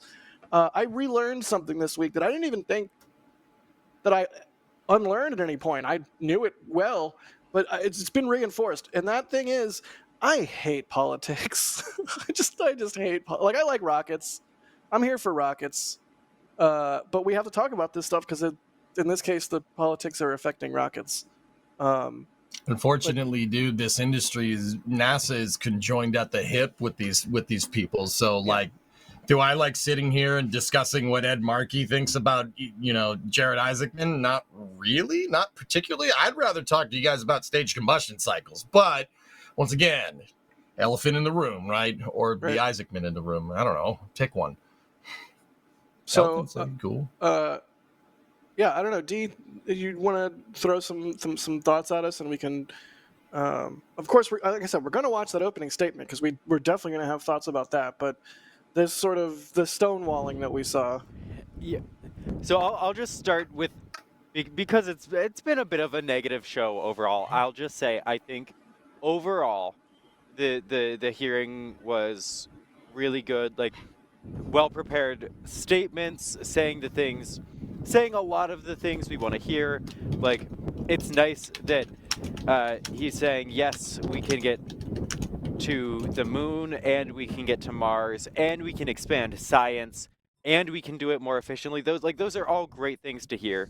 And obviously the proof will be seeing it happen, but I'd say the lack of answer on that question was perhaps the lowest point of the whole thing. There's no right. Right isn't the right word. There isn't an easy answer to that question. Like if Elon was in the room when he was being offered the job, like that's not his call to make, and he's the one on the spot to answer for, okay, why did Trump have Elon in the room when offering the job? Like that's and that's on him. And so like if he says yes, he was in the room, that doesn't sound great, but obviously hearing him just sort of not answer there, it's like, okay, so he was in the room. Like it's good to hear. How is that Jared's fault? No, I'm not saying it is. No, I know. I'm agreeing. I'm agreeing. Yeah, with you. yeah. Like, in a lot of ways, it felt like a gotcha question. I mean, it was a gotcha question, and they're like, it's not a right answer to Stonewall, but it's a less wrong answer than saying what the dude wants you to say, so you can go, gotcha, and then that becomes the headline following the hearing. The headline I've seen most prominently following the hearing is NASA administrator nominee lays out vision for agency, which is like, yes, that's what we want. We want to talk about what the vision is, because that's the meat and potatoes here, because that's what he's going to be pushing for if he gets confirmed. And like also hearing, because like Elon and Jared, like, I mean, he's invested and he's flown with SpaceX, so like there's clearly some previous relationship there, and so it was great to hear him say yes. Like as NASA administrator, I would communicate with all the big players in the industry. Like that's what you want to hear in these, and hopefully it's not any sort of preferential treatment, which he says he's avoiding, which is like he said all the right things, and I don't think there was any really better way to reply to any of that. So as much as we put some of the cold open on that moment, that's not on him. And if you're setting up these politicians to have a gotcha moment, like if the politicians are setting up you for a gotcha, like what more can you really do? I mean, the most skillful thing to do is to play politics and not give him a gotcha, right? Even if it doesn't look good, it looks less bad than it possibly could. Because he's clear about, okay, this is the meeting, this is who the meeting was with, and yeah, it's not a great moment, but it is what can you say at that point? And I am hopeful for him leading NASA. I really hope that like we were saying earlier, that like science continues to expand, that we see more efficient use of funds, we get to the moon again, we get onto Mars and all of that. I really, really hope that is what we see in the coming years. Truthtella in chat says, my issue is that he may in fact have a conflict of interest. I think... Sorry, go ahead. Go ahead. I mean, feel free to weigh in. All I'll say is, I think we have seen Jared's character over time, not only on our channel and our interviews, but in his interaction with the media, with people we know and whose opinions we trust. Like, we have a pretty dang comprehensive feel of Jared as a person, I feel. Maybe that's just the parasocial relationship worm in my head, but the fact of the matter is, like, maybe you can argue in chat if you want to that it's misguided of me, but I would trust Jared to make sure that he does not have any conflicts of interest. That's just me. I've flown in some of his jets. Like, obviously I'm biased, but I've met the dude and I've interviewed the dude, and we've all seen him and what he does, and how so much of what he's done has been coming from an altruistic place, from a good place, from a place that makes us all proud to be humans. And I would say anyone who is really involved in space is going to have a conflict of interest. And it's important that they act to the absolute best of their ability with disregard for any conflict of interest. But especially as we're moving to, all right, astronauts are now flying on commercial companies' rockets.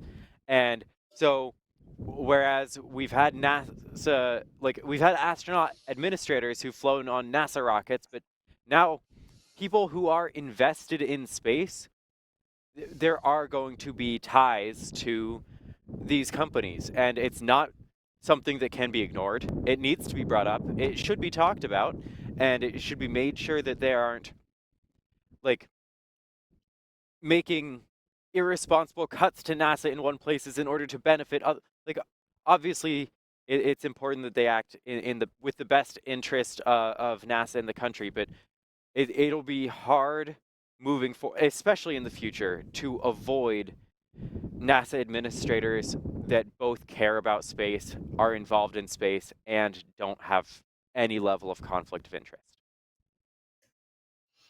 Here. Oh man. All right, let's like that was shot. Now let's do Chaser and watch the opening remarks.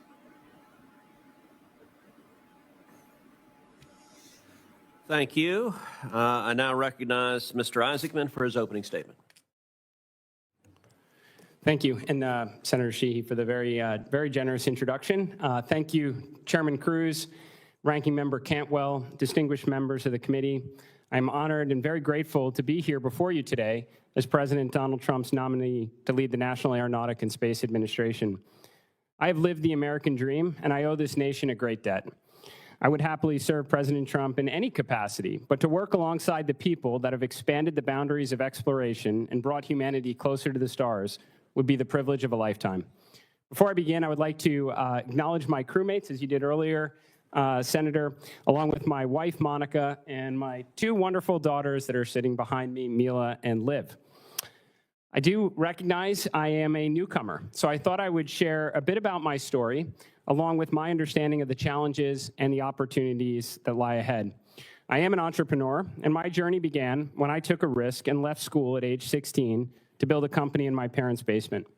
Despite my unconventional start, I found success very early in life and led my company into a multi-billion-dollar enterprise that employs thousands. I'm a pilot with an aeronautics degree. Over the last 20 years, I've flown over 7,000 hours in jets and ex-military aircraft, setting world records and performing in air shows. My passion for aviation also led me to start another company, this time a defense aerospace business. As a company, we operated the world's largest private air force. Our job was to fly fighter jets as adversaries, executing enemy tactics and training American warfighters. We managed hundreds of millions in defense contracts and saved taxpayers billions along the way. I'm also an astronaut. Alongside a talented team, I led 2 record-breaking missions to space. On my last mission, we tested a new spacesuit while performing a spacewalk and orbited farther away from Earth than any human has gone since the last time Americans walked on the moon. Along the way, my 2 crewmates, Sarah Gillis and Anna Menon, became the women who have journeyed farthest from Earth ever. I'm an advocate for science. During these missions to space, my crew and I performed approximately 50 science and research experiments. I've also publicly supported the Chandra X-ray Observatory and offered to fund a mission to extend the life and capabilities of the Hubble Space Telescope. I care about the people back at home and our collective future here on Earth. My space career did not burden the taxpayers. They were privately funded and aimed at inspiring and helping people all over the world. One example is the over $250 million we raised to support St. Jude Children's Research Hospital and their critical work to ensure no child dies in the dawn of life. Alongside these efforts, I've personally donated hundreds of millions of dollars to charitable endeavors. I share all of this because I am not a typical nominee for this position. I've been relatively apolitical. I am not a scientist. I never worked at NASA. I do not think these are weaknesses. In fact, I believe President Trump found them to be strengths. And if confirmed, I will bring all my experience to the greatest adventure in human history, the quest to discover the secrets of the universe. On that note, NASA is the most accomplished and respected space agency in the world, but for all NASA's historic achievements, the agency is not without challenges. Presidents have called for a return to the moon and a path to Mars since 1989, and well over $100 billion has been spent without the intended results. Most programs, new telescopes, rovers, X-planes, entire spaceships, are over budget and behind schedule. And this is discouraging because when people look up at the stars and wonder what is out there, they want those answers today and not decades down the road. And I know it is not lost on members of this committee that we have geopolitical rivals moving at impressive speeds. It's imperative for our national security, our pride, and all that we stand to gain in exploration that we never come in second place.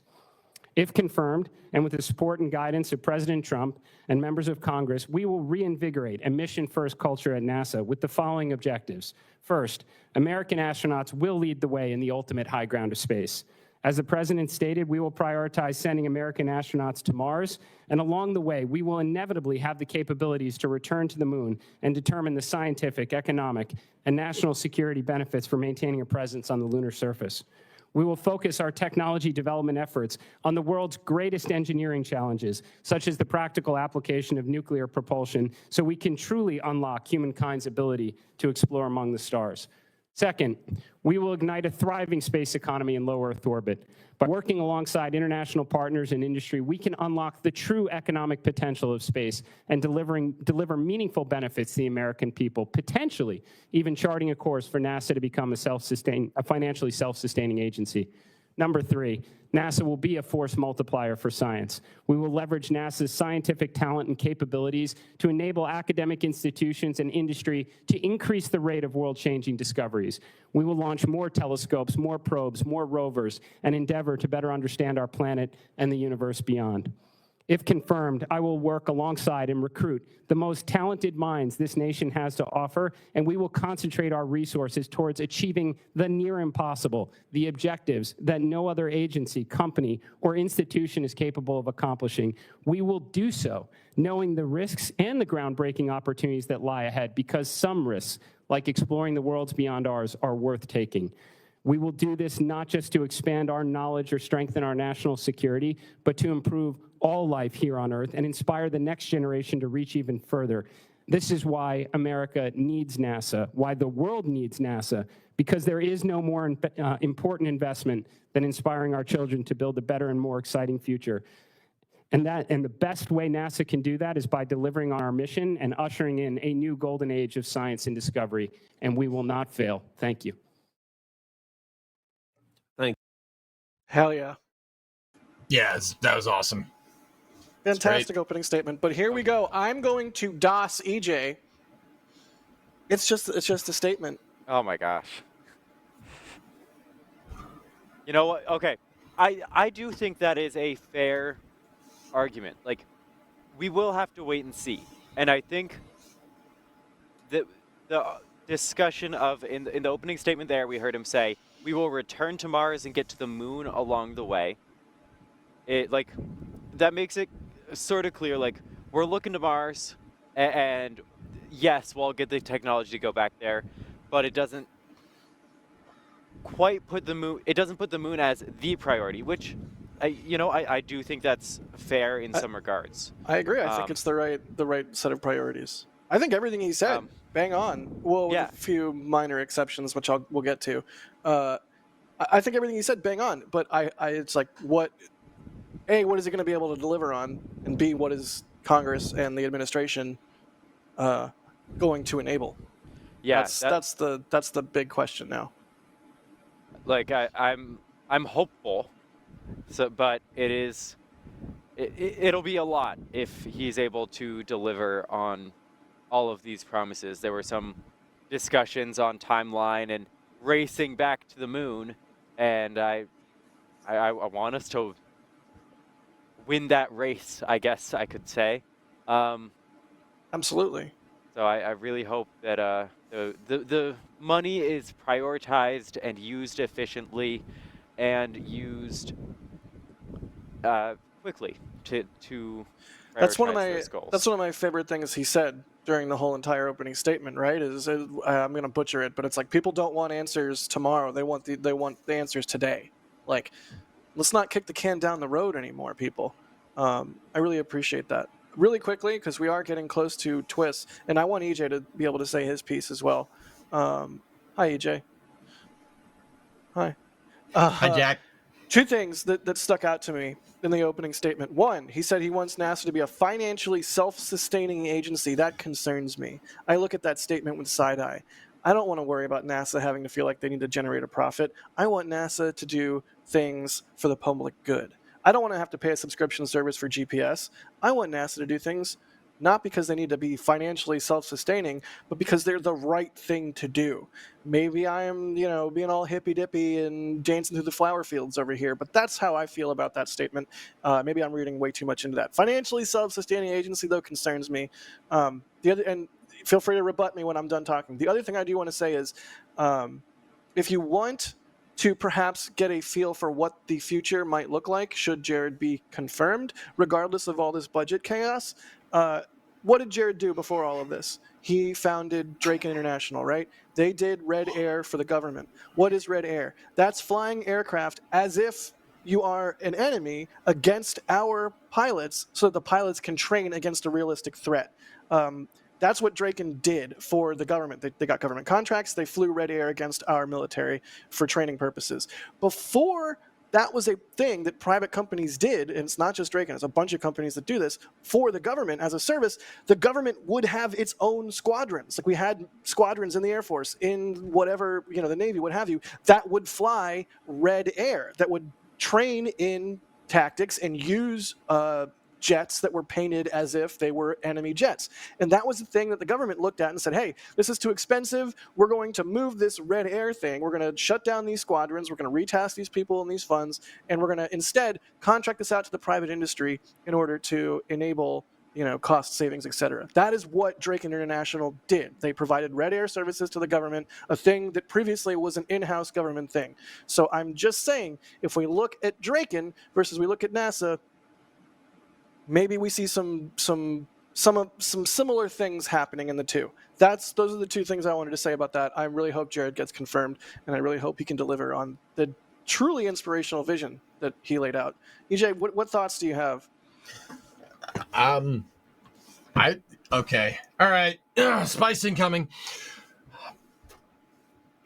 Jack, you saying like I don't want NASA to be profitable. I want them to be there for the greater good. You know that NASA was founded with the expectation that they would be able to develop technology that the commercial market wouldn't seem financially viable, and then but NASA isn't selling Tempur-Pedic mattresses. NASA made the foam, and then a different company took that and commercialized it and productized it. I don't want NASA to sell me a space mattress with a worm on it. That's absurd. What about the patent for one? I mean, I'm not quite sure. I'm not a patent lawyer. I mean, the way a lot of this works is they'll develop stuff that isn't. Sorry, let me clarify my thoughts. It's not like the government automatically has patents over everything they make. And also, what about the things that NASA funds the private industry to do that then the private industry gets the patents on? So there are so many ways that NASA benefits the economy that just aren't counted in what it would take to be self-sustaining. Because that has to be revenue coming in of some sort, not decreased costs for consumers of products due to things that they discover or due to medications that are like experimented on in space that save human lives. Like that's not going to be some huge amount of revenue. Like we've been talking about the budget of NASA, and are they going to get $25-30 billion from consumers? Like that doesn't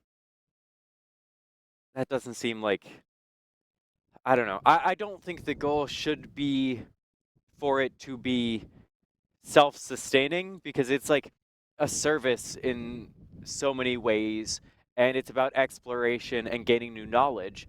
But we should look at where we get benefits from it, where it benefits our life, and we should reevaluate how NASA provides that value to everyone. We want it to be a value-adding organization in the grander sense towards humanity, whether or not on the dollar amounts it's a value add. I mean, I feel free to disagree, but I don't think that the actual dollar amounts that come into NASA or leave NASA are what should count for its value. Yeah. I mean, EJ, what do you think, man? Would you disagree? Did you just say that you can't there's no dollar amount on like the intellectual property of NASA? Is that what you said? I'm not trying to put words in your mouth. I just need to get it right in my head. Stardust in chat said knowledge has no value. No. I'm saying that, like, what am I saying? Sorry. That's what I'm wondering. I'm sorry. No. You're like, for the things that are developed, because like NASA has NASA Plus. Everything they make there, that's to the public. Like, not quite all public domain, but it's all public domain stuff. If NASA's focused on revenue, okay, are they gonna start charging licenses for the footage on that's shot on the ISS with their cameras? Are they gonna like? I don't think that dollar amount should be the goal. That was my main point. We see things like, I mean, the easy one to mention is that WD-40 that gets created, or that Velcro, and they're not gatekeeping that, and then NASA / the government is the only one that's allowed to sell any hook and loop fastener. Like, thank you. That's not the way that it works. Like, that stuff gets created in like the free market, and humanity can benefit as a result. I don't know. Did that clear up what I was saying at all? I don't even know if it did. I agree with you that, like B-roll footage and pictures and stuff and media from NASA should stay public domain, but NASA explicitly has this thing called technology readiness level. It's TRL. There's 5 levels to it, and when it's back on MTV. Oh yeah, dude, Total Request Live. All right, Carson Daly. Throwback. Yeah, man, throwback. But they have these technology readiness levels, and once something hits TRL 5, it's like NASA will move it into. They'll try to see if anybody wants to use the patent. If they charged, even a relatively modest fee for some of this stuff, NASA could be very, very much. That would be a significant chunk of money. Don't get me wrong. I don't think it would be like $1 billion or something. I think you're right there. But every little bit would help. They would help the stability of NASA, especially, if someone wants to come along and say, cut the science budget. I would argue that the idea of this stuff that's being funded by taxpayers, and then suddenly the government's like, yes, we spent everyone's money on this, but we're going to sell it to a company, and now none of you get to benefit from it except for this company. I think that is absolutely not the right way to go. Yeah, if as a taxpayer, I get a NASA check every month. If every taxpayer gets a NASA check every month, I mean, hey, but then isn't that just taking it out of one pocket and putting it in the other? Like, NASA is supposed to be doing good, and for the benefit of humanity and for the benefit of the country, not making some money. Do you guys? What's PICA then? PICA was a thing that they developed, then put on the shelf, and then private industry came up and was like, "Hey, let's use that." And now SpaceX is flying the heck out of Dragon. Yeah. Can you imagine if NASA had sold them the patent instead? Yeah, that would be bad. So that NASA couldn't use it. No one can use PICA X. That's SpaceX's thing. Yeah, because they hold the patent PICA for it and turned it into their own thing. Yeah. It's like PICA X and PICA are two different things. One was developed from the other. One's a proprietary formulation of a thing that NASA developed. So yeah, that's good. That's exactly how it should work. That's what I think D and I are advocating for. Yeah, 100%. The opposite scenario would be NASA sells SpaceX a patent to Pica. No other company can use Pica or develop a proprietary formula of Pica of their own, which is not the case. Again, I'm not a patent lawyer, dude. I could be completely wrong here. Yeah, I definitely think the whole not lawyers here is important. Let's can we, if you want to stick on this, EJ, by all means, but I do sort of want to refocus and sort of end the stream or get close to the end of the stream on a high note, and that is I see chat, I see people in chat saying like, oh, this was not a good answer, or oh, I've lost faith in Isaacman. I really hope that is not what your takeaway is. Like, that's just what we saw. That's just politics. I still have 100% faith personally in him as an NASA administrator. I still have the butterflies in my stomach that I got, that excitement that I got on the day that we found out that he was going to be the nominee. I'm not bummed about him based on these hearings, but if you are, I get it. All right, well, we're getting close to twists here. Fun fact: we did 2 flyovers this week, both today. D, you flew in a helicopter today? Yeah, Robinson R-44 helicopter with the doors off. Sketch. I mean, cool. But yeah, it's. I'm not gonna tease too much, but as you can see, we saw 2 different rockets that are vertical, and maybe we saw some other stuff elsewhere. We definitely saw some other stuff elsewhere, I will say. We got some pretty unique perspectives from places we aren't usually. Ooh. And you should definitely stay tuned for... I mean, there's a lot to see here. Yep, pictures are already going up for members. So if you're a member, if you just got gifted a membership during the stream, be sure to check the pictures out. And the flyover is coming out next week. And we also did a flyover here in Starbase. As you can see, this is a picture I took today. It's a flame trench as of today. That'll be coming out as part of Starbase Update. So definitely, if you're not subscribed, hit the bell, do all the YouTube things. You know the drill. Hey, look, it's a launch mount and a flame diverter. Neat. We didn't really talk about Starbase or the Cape this week. We kind of got into a serious thing. We covered 2 topics. I mean, I like how at the start of the show we were like, are we covering enough? But progress abounds at Starbase. Stargate's gone. I mean, hopefully we get a ship static fire here soon and we get closer to Flight 9. But like, what more do you really want to know? If you do want to know more, watch the dailies and watch Starbase Update. But yeah, we're getting down to the wire. EJ, dude, everyone should follow EJ on Twitch. EJ, I know you were playing heel there. I hope people watching understand that. Yeah, I mean, I think that it's important to, even if you don't agree, like if you don't agree with what somebody's saying, you truly put yourself over in their perspective and try to figure out what's going on. And that's what I'm trying to do, guys. I'm trying to give context amongst anything else. And Jack, the other thing is that, remember what I told you. It'll be fine. It'll be fine. Hagen even said it. It'll be fine. Remember. It'll be fine. I appreciate that. It's incredibly soothing. In fact, I kind of want to take that audio and make it my alarm sound for in the morning. So when I wake up, be fine. Instead of just feeling dread, I can feel slightly relieved. No, thank you for that, EJ, and thanks for being on. We know you take this stuff seriously, and we know you really care, and we know you're not a jerk, and you're just doing devil's advocate. We love you for it. Nor am I trying. Thank you. Nor am I trying to be that guy that's like, well, you just got to look at it from my perspective. Like, I'm not trying to do any of that stuff. I'm trying to critically look at things because that's what I think you guys want to see. Being, we talk about a lot of pretty intense topics here. I figured, and maybe I'm a crazy person for doing this. I figure that, trying to apply that magnifying glass to politics might be an insane venture now that I'm really thinking about it and saying it out loud, but at least I'm going to try to give it the best. But either way, I know it's a privilege coming on here, and I do appreciate Jack and D. I appreciate you guys' company, and I appreciate the opportunity of being here. It is fun, and I'm happy people haven't gotten bored of me yet or hate me. Yep. Anytime, good buddy. D, thanks for being on. I know we're getting rushed out, so it's been an absolute pleasure being on here with both of you, and I really enjoyed this. Thanks, everyone. Yep, watch Thank the you. Starlink stream that D is going to be helping out with later tonight.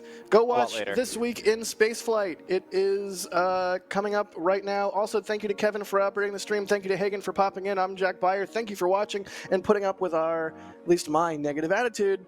I'm trying to be better. I'm trying to be better. I don't want to be a curmudgeon, but I am. But I'm trying to be better.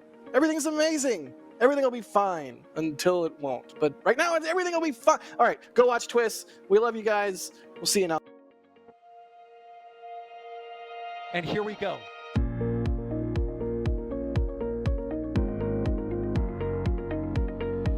We have liftoff. Propulsion continues to be normal. R68 chamber pressure looks good. Following up.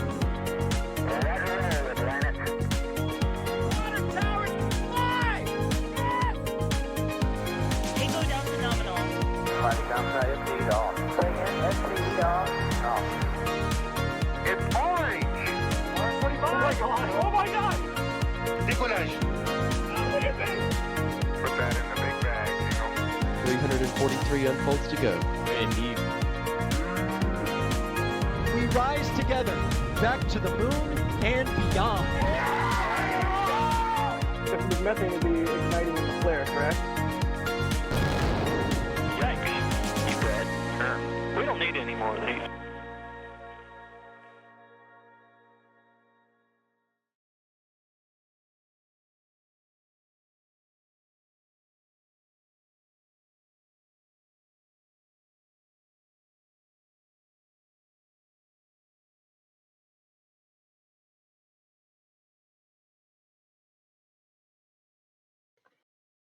Clear. Hi, Kevin. Yay. Hi, Hi, Kevin. Membies. Hi, Membies. Hi, Twitch. Wait, I can't hear anyone right now. Are I y'all didn't- talking or are you? No, I didn't. I didn't Oh, say okay. anything. I didn't say anything. I hope people liked that show. I enjoyed that show. I saw some people not enjoying that show. I hope people liked that show. I hope Membies, it did was you like that clear show? that we're not like actually mad at each other in any way, shape, or form. This is Yeah, valuable I said that to conversations somebody. to have. I said that to somebody in chat. I was like, "Yo, we're just hanging out. Like we're friends. We're not mad at each other or anything." Jack, your mic It came wouldn't unplugged. be it wouldn't be interesting Jack, if you're not in Discord. Oh, he's not in Discord. D and I can't hear him. Oops. You guys can probably hear him, though. We can't. Okay. Jack, Yeah. It wouldn't we be can hear interesting- you. It wouldn't be interesting if we all just agreed with each other. Like, what's the fun in that? It's like I was saying. I knew good and well what the repercussions of saying what I said was. Like, I know good and well people are going to hate this guy, but, you know, whatever. It's all right. Micah, You know? go, baby. Micah.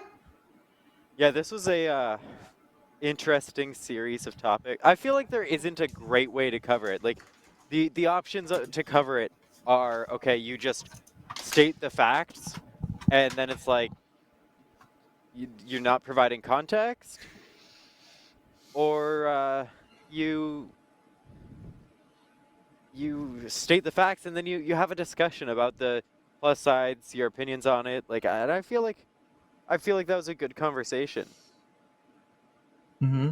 I agree. I would say, Alien, I think it was pretty clear EJ was playing devil's advocate there. I don't know if he said it at the very first moment, but I thought it was very clear that it was. Yeah, I said that right at the beginning. Dude, oh, maybe I said it in the pre-show. No, I think you did say it on air. Did I? I also, I really I hope also so, man. explicitly said on air multiple times that you were doing a thing. Like, EJ just wanted to be very argumentative. Hi, Adrian. Hey. hi, Adrian. I mean, that's the whole damn point of this show. I know. Right? I'm To glad. discuss I'm- the topics. Like, that's why we're here. We I'm not- like we should just only run twists if we're not going to talk about things. Yeah, I think it's a good thing that was done. It's just like I am extremely cognizant of the number of people whose comments to me over the years has been some derivation of your content brings me joy, your content helps me in bad times. Your content inspired me to do X or Y with my career. Like, I'm cognizant of that, and I want to deliver a product to people that brings them joy. But when you're not everything in life is joy, right? So sometimes you got to talk about the non-joy stuff, and it's just You have to. you can do it in a way that hopefully does bring joy, or at least relief, or like some sort of brain chemical that comes from feeling seen and understood, or like you're not the only person in the room full of smoke. But yeah, it's tough. That one person, man, who said like my negative attitude, like that. I try, I read chat, I read comments. I try not to. Dude, whenever I try not I to see take him somebody too much doing, to heart, but that one, dude, that one yeah, hit. dude, if you see a comment that you don't like, what I try to do is I try to go and like on Twitch, I'll just talk to people. Like I can't do that with everybody here, but I'm trying to remind you, like, hey, you're talking to me, like we can see what you're saying, dude. Like that wasn't very nice. Like it's not even that I don't like the comment. Like I appreciate the comment. It's just like as someone who in their life has felt the detrimental influence of someone who's constantly extremely negative, I don't want to be that. My whole entire life is a rejection of that attitude, and to be that would be tragic. Mm-hmm. Yeah. I didn't get time to say it, guys, but I was talking where I was going with that, intellectual property with NASA is NASA licensing the patents, not selling them. So I didn't have time, so we kind of ended. Patents are so on the edge of my sphere. I probably shouldn't have even started that train of thought and made it not as abrupt of an end. But we got into a serious thing. We were running out of time. It's all good. Yeah, dude. If NASA could license patents out, man. Oh, I mean, EJ, it's interesting because like a lot of times the science is done by universities. It's not actually NASA itself, right? Or public university partnerships. So like a lot of times the people who end up with the patents or with the rights to the patent are individuals at universities who are actually doing the science. But then we're also seeing that this current administration is pulling back on government funding for universities, even programs like this that are developing technology for NASA or science experiments for NASA. So it's a really interesting place that we're in right now. Kevin, dude, all right, this is more devil's advocate. I'm sorry, I hate to be a huge prick, but pulling university studies, where'd you read that? I'm just genuinely curious. I'd like to go read it. I mean, Trump has been saying it over and over again. I'll find you links. Please. I'm just kind of curious, dude. Just a bit more for my own empirical evidence, like, because I mean, like the National Science Foundation with funding cuts, the grants were actually pulled from universities. Which grants? For what? I don't have specific examples. I'll get you specific examples if you want them. No, please. I just for my own morbid curiosity, dude. Like, I don't mean to be that guy, like, oh, what, that sauce? Give me the sauce! Give me the sauce, Kevin! Like, I'm not trying to do that. It's always good to look for sources when you hear a thing. Like, I think we're all on the same page. Did you see the amount of stuff getting thrown around in that chat? Oh, he's got to do this. He's got to do this. We're going to. I'm like, dude, half of the stuff you guys just think is going to happen. It's not. I didn't say this on air, but to me, this budget proposal thing is the exact same as the tariffs. Like, it's much different in effect and scope and relevance to like the average person and their 401ks and everything. But like with the tariff thing, my personal opinion is that it's a negotiating thing. It's a way to bring other countries to the table, and it's ham-fisted and stupid, but it works. It's literally like walking into a confrontation with a gun to your own head and being like, I'll do it, and everyone's like, whoa, dude, chill. Like, until there is ink on paper and these tariffs take effect, it's all talk, and the market volatility I'm not running around freaking out about. Like, it's not great. It's not a good look. It Thank you, messes Jim. a lot of things up. It's terrible in a variety of ways, but it's all bluster. Jim, that says likely canceled. Give me a break, dude. And It's a friggin' spreadsheet. Sorry. Sorry, you're chat. good. Go ahead. And I think it's the same, the budget proposal thing in the same way. It's like, it's bluster. That's why I didn't want to go full that way on stream because I didn't want to just argue the same thing you were arguing, but basically, like, yeah, don't panic yet. It's not great, but don't panic yet. Yeah, dude, I mean, like, okay, for what it's worth, I actually believe that. Like, I wasn't just playing devil's advocate. I actually believe that that guy thinks it's a negotiation. It's a Northeasterner thing, dude. Like, please don't rope me in with that, man. Like, it's a Northeasterner. We haggle for everything. Everyone around here does that. We haggle. You haggle for prices. Like, that's what he does. That's what that dude does. That dude, he wrote a book about doing that. Like, if you understand that, I mean, you can hate the guy, but it's important to understand that. Like, that's what he's doing. Because the last time he did this, like, once again, this is what I meant by a roundabout way, right? Like, you know, he's like, I don't like science, I'm going to cut the science budget, right? And then they do it. He proposes it, and then they end up increasing the budget, right? And then he goes, look at how much science I got for everybody. Like, dude, this is empirically happened. This happened. This happened exactly to a T 8 years ago. Like, that's what I'm trying to tell people. There's no need to picnic. Not yet. Not yet. This is exactly what happened. The same thing happened, and we ended up getting stuff like Space Force. We got stuff like Ingenuity. You got stuff like Roman. Like, dude, he wouldn't cancel his own damn telescope, dude. There's no freaking way, man.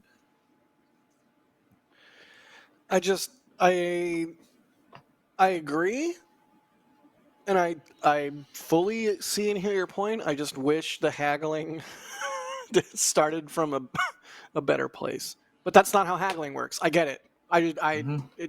Like, we're looking, and for your sanity. I get it. I understand what you're saying. We're looking at a gradient, or like a spectrum of possibility, right? And on the low end, as part of this negotiation, that spectrum starts here, and it's like, well, it really should start like here and go this way. Yeah, in an ideal world, but oh yeah, dude, I'm not disagreeing. It'd be great if everyone was just like, yeah, the Apollo program 2.0, let's go. I'd be like, yeah, let's do it, man. Sweet. Dude, $200 billion, let's roll. You know, I really wanted to bring up, because you then you referred to SLS as expensive this show. And I remember a rather extensive discussion that we had. I believe it might have been the last Flame Trench that we were on together, EJ, where you were arguing that it's not expensive. Now you're saying it's expensive? No, the architecture is, not SLS itself, not on a per unit cost. I didn't clarify it. That's my fault. Okay, no, that's fair enough. On a per launch cost, because the architecture is butthole, let's say. Yeah, it's too expensive. You mean, hold on, you mean you have an issue with that right there? I'm trying to work backwards. I see the ML. Yes, I see ML too. Got another section the other day. Which has entered the room. Oh God! Don't even start with Bechtel. I'm gonna start yelling about Hanford every time Bechtel comes up, just because that's the. Do you guys want to hear something interesting? I'm probably not going to change your mind about ML2, but when we first saw that GAO report where it's like it's going to cost $200 billion or $2 billion up from a like $343 million cost plus indefinite delivery contract. I was like, what the absolute, what is this? Are you kidding me? Right? Just like everybody else was. And then like I looked into what the GAO was saying, and then I kind of started thinking about this. And this is, once again, I don't think I'm going to change anybody's mind here. It's just, I'm once again, intently. It's perspective. How are you going to design a mobile launcher for a rocket that don't exist? How does that work? You plan the rocket extensively in advance, along architecture, billions of dollars over the course at a cost of billions of dollars. Architecture. Wait, so see what I'm talking about? Are you now arguing that ML2 is not expensive? No. Okay, no, not at all. No. The ML2 contracting structure is atrocious. It's terrible. He's blaming the shit architecture. Bingo. You can't. Okay. Look, Bechtel hypes those contracts. We know they do that. They underbid on purpose. They underbid on purpose and be like, oh, yeah, sorry, it's going to cost this much. Oh, who else are you going to go with? It's right? what they do. No, they definitely do that. So it's not all completely off of them. But also at the same time, how you going to, it's like a perfect storm of fail, to be honest with you. How are you going to design a mobile launcher for an upper stage that hasn't passed critical design review? It's CDR passed in for the EUS. Like, okay, see, the EUS doesn't exist. It's not there. It's not tangible. They're working on it now. I actually learned that the other day. They are working on flight models, but the design of the mobile launcher was locked in a long time ago. How are you going to design a rocket that you're going to design for a rocket that doesn't exist? You have to make umbilicals for something that doesn't exist. That is expensive. It's expensive because now you have to spend a ton of time getting everything right and everything. Like if you're going to do it without hardware or anything, right? You're going to spend tons of time unifying plans. The point is that the fragmented architecture of SLS, like how it doesn't have a lander, for instance, right? That is contributing to this terrible cost overrun. And that's what's making the Artemis program expensive. If we had just built SLS-1B from the start, this wouldn't be an issue. Oh, right? I'm with you there. Like, do you see what I'm saying? From the very beginning, invested properly, I guess I would say. Exactly. Yes. That is exactly what I'm talking about. Yes. I'm that's totally it. with you there. That's what I mean. I have an Airbus official that told me that they have to over-design the European service module right now because they don't know the exact vibration profile of the exploration upper stage. They're like, and that's costing billions of dollars. That's what I'm saying, Adrian. It's costing billions of dollars. That is screwing the program. That stuff is all way too expensive because the architecture is trash. I don't think SLS is inherently on an expensive rocket. It's not. But because it has a frankly garbage procurement system, terrible architecture from basically the core stage up, of course it's going to be expensive. The program is expensive. The rocket is not. Does that make sense, D? That's what I'm getting at. The architecture it's ass. It's terrible. So bad. No, I'm with you there. So hopefully that gives context to what I was saying before. Like, I put a lot of thought into this. Believe me, ask my Twitch chat. They know. The crazy thing about SLS is, if you take the goal, take the goal of, I want to deliver a crewed capsule to near rectilinear halo. Yeah. I think not a single private company in the world would even get to a point even close to SLS in terms of design. Like the rocket in itself, I don't think any private company would ever be like, this is the rocket we want to build. That's fair. Sure. I think never. Now, never in the design review they would be like, yeah, let's go with this design. Yeah. Adrian, hold on 1 second. Is the SLS procurement salvageable? You can refactor your contracts, and it would look like underfunding if you were going to do that. It would look like budget cuts if you're going to do that. Spoiler alert. Anyway, Adrian, I agree. But, you'd never build a commercial company wouldn't build a rocket like SLS, but there's no commercial market for a rocket like SLS either. That's true. I'm curious as to, like, say in your analogy, this is me feeling stuff out. Yes. In your analogy, like going to the moon was profitable. Are you telling me if a company was going to design a moon rocket, it wouldn't look like SLS? Is that what you're trying to say? Yeah, basically, in a case where the profit doesn't matter, I don't think a rocket like SLS would still be designed, because I feel like they are at this point, I don't want to say more modern, but I think the overall architecture feels a bit off sometimes to me. Like, I feel like the rocket just isn't something that I would expect the company to design to go to the moon. Maybe it's just me, but No, that's totally fair. I mean, like I said, it was an architectural decision to use based off of your vehicle requirements of congressmen. It was an architectural decision to reuse the shuttle engines, right? Yeah. Once again, NASA had architectural a space problems. shuttle Lego set and then got told to build an entirely different Lego set out of those You're parts. muted. You're muted in I think I'm VMix, Jack, I'm unmuted now. Oh, okay, cool. I was for a minute there. As evidenced by my stupidity not knowing about muting, I'm crashing and I'm coming up on 7 hours awake, and I still need to run out to Starbase to swap a battery. So I am going to jump off. I'm sorry to leave early, but I do need It's okay. for sanity We purposes. got Adrian here, man. We're good. Keep hanging out though, by all means. Obviously, I need to not be at computer before I go do more Starbase, and also more computer because I do have 3/4 of the footage still to edit. Thank you, Membies. I hope you enjoyed the stream. Thank you, both of you. That was honestly like, yeah. I don't know what the team feedback is or what the viewer feedback is yet, but I enjoyed it, and I think that's what matters most. We should enjoy I think we were the doing content. okay. We should enjoy the content that we make, and if we all have fun making it, then that's step one. Mr. Yak. I thoroughly enjoyed this. Yeah, thanks for being on, D. Of course. I volunteered very early, and then we sort of figured out later this week what this show would be about. And I was like, okay, I guess we're talking about those things then.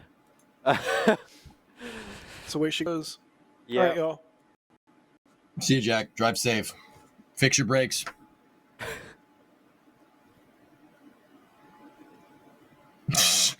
Yes.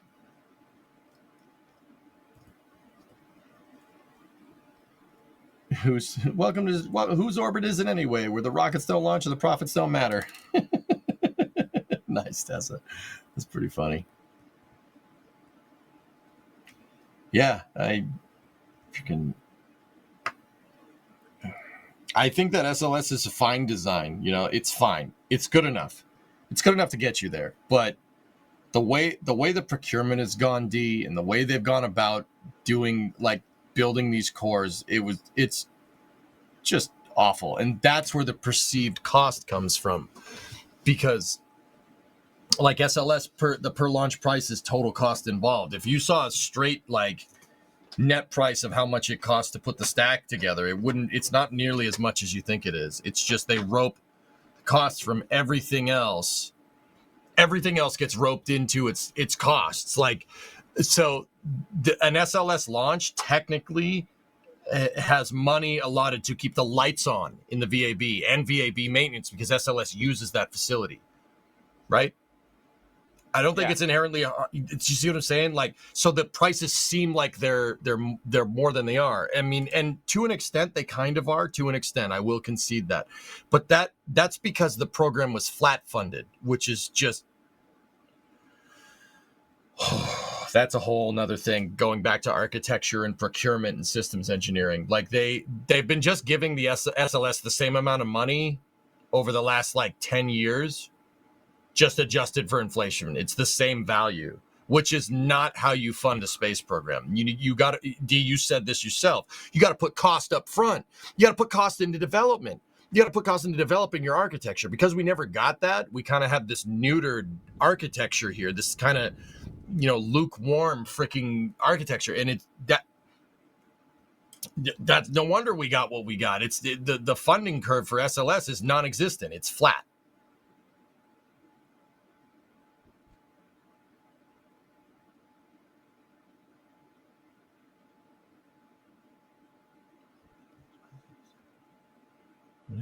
D, you did just fine. You did great.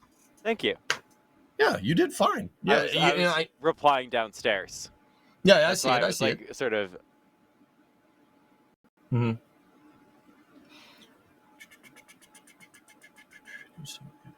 Yeah, no, yeah, D, don't. If it's one thing that I always I've been doing this for a while. If it's one thing that I people want to hear what you have to say. If I'm in here to see you, they want to hear what you have to say.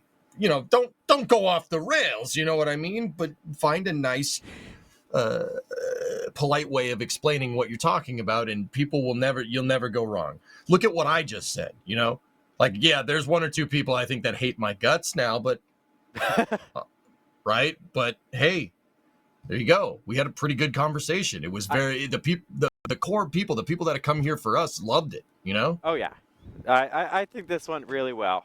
I'm very, very happy with how everything went. Yep. I think the only people who could possibly be the only people who could be confused about our actual thoughts and goals are the people who didn't stick around to the end. Like I said there, like Yep. that was a fun cold open. A little spicy on the cold open. Definitely I a think little spicy. People found it funny though. We're good. We're good. Yeah, there you go, Mac, for sure. And I am glad we got the discussion later to clarify, like, there's no good way to answer that question. He didn't control who was in the room. I mean, we weren't in the room. We don't know. But, like, it's not like he would have ultimate control over who was in the room with him at that point in time. And when you're dealing with politicians like that, it's like, you have to pick how you answer very carefully. Yeah. Yeah. No, that's a good way to say that. Absolutely. Yeah. I see that's a good several way. people are typing downstairs. Yeah, several people. Yeah, no, that means you said something right. Narni, do I want to talk about X-Men's comments on Moon to Mars at the same time without budget increases? Narni, and it basically boils down to, I think that NASA's capital allocation is terrible and their procurement contracts are intentionally wasteful. And that really stems from the uncertainty of NASA's future. That gets solved with giving NASA a good goal. If you give them a good goal, like we choose to go to the moon in this decade, you do something like that, which the president has done, albeit for Mars. Like, I'm not really sure how you're going to do that, but if you give them a good goal, procurement and capital allocation falls into line. You'd be amazed. You guys, I feel like, and I'm saying this as somebody that likes SLS. I feel like you guys, like a lot of people are newer spaceflight fans. You don't remember. I mean, even to the shuttle was like this to an extent, but you don't remember what it was like NASA routinely launching stuff. You know, dude, they got a shuttle. NASA got the shuttle cost down by the end of the program to $400 million a launch. Now I know people are going to say, "Well, that's no Falcon 9, EJ." Well, $400 million is a pretty dang good package considering what you get. It's a really different rocket. Right? That's pretty good. That's pretty good for what the shuttle can do. 25 tons up, 7 people up every flight, 12 tons down, right? The ability to land at different sites, a space station assembly, satellite servicing, 400 a launch. That's great. That's really good. I'm sick of pretending like it's not. You know, like a lot of people don't understand. You don't know that they're used to NASA because, you know, a lot of people came into space flight because of SpaceX and because they launch a lot, right? So they've never seen that perspective. They've never seen NASA work like that. They don't know that system can work this way, you know? Yeah. I think it's important to understand that. I feel like also giving them a longer goal helps with planning allocation over a longer period of time. Oh, because I for feel sure. right now a lot of projects are like kind of in a non-time over the needed place. limbo, and it's like, okay, we don't, like, for example, Nancy Grace Roman is a situation where it's not really tied to any other big project. It's just we launch when it's ready, right? And it's like not really tied into anything, which makes it right now vulnerable because it's like it's not part of a bigger mission, a bigger focus right now, which sadly makes it very vulnerable here. I will still get very annoyed if that thing gets touched, by the way. Of course, it's gonna suck, but yeah, you know, if that means getting like SLS back on track and putting people on the moon expediently for better capital allocation costs, yeah. But I mean, Adrian, that's the trade-off, right? Like, yeah, I don't think canceling manufactured stuff.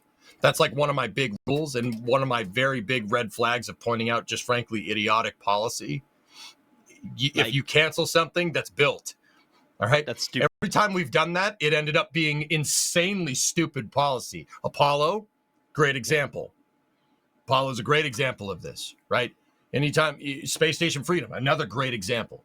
Anytime someone comes around and says this program's too expensive, even though we've already made everything, they can get fricked. Okay? And that's my worry with Nancy Viper? Roman. Yeah, no, that's totally fair. That is a very good way to look at that. You're absolutely right. Like, I get And I'm reading what you say, by the not way. going, like, not committing to the next 4 or 5 telescopes right now in the budget. I get that. But you literally have a telescope there with a sun deflector and with payloads assembled, just standing there, getting ready to launch. It's like 99% complete. Like, Yeah, no, that's launch that stupid. thing. Yeah, please. That's very much how I feel about SLS at this point. Like, and that's kind of the reason why I say, like, it's not. I don't think the material cost to build one of these things is that it's that expensive. It's all the other bull crap that gets carried with it, right? You know, but SLS is engineered. It's engineered. It's built. That is such a huge hurdle. It flies. Please build It flew well more. too. Yes, exactly. Please build more. Please. Please. If you cancel Don't it right venture now, star the damn thing. if you Come cancel on. it right now, it's the worst moment of efficiency. Like, basically, you paid all Bingo. the development cost, all the build-up cost. You're ready to use it more, and then you're like, you know what? Exactly. No. Dude, a lot of people, when the president got elected, well, I saw a lot of people in chat say, like, oh, SLS is going to get canned. SLS is going to get canned. They're going to Doja. I'm like, no, they're not. That would be the opposite of efficiency, guys. Like, what are you talking about? Dude, I got into it with a viewer in DMs like 3 or 4 months ago, and I feel bad, but I was just trying to tell you, like, that's the opposite of efficiency. That's not what they're trying to do. Like, I'm sorry, like, people are gonna hate me for saying this stuff. Like,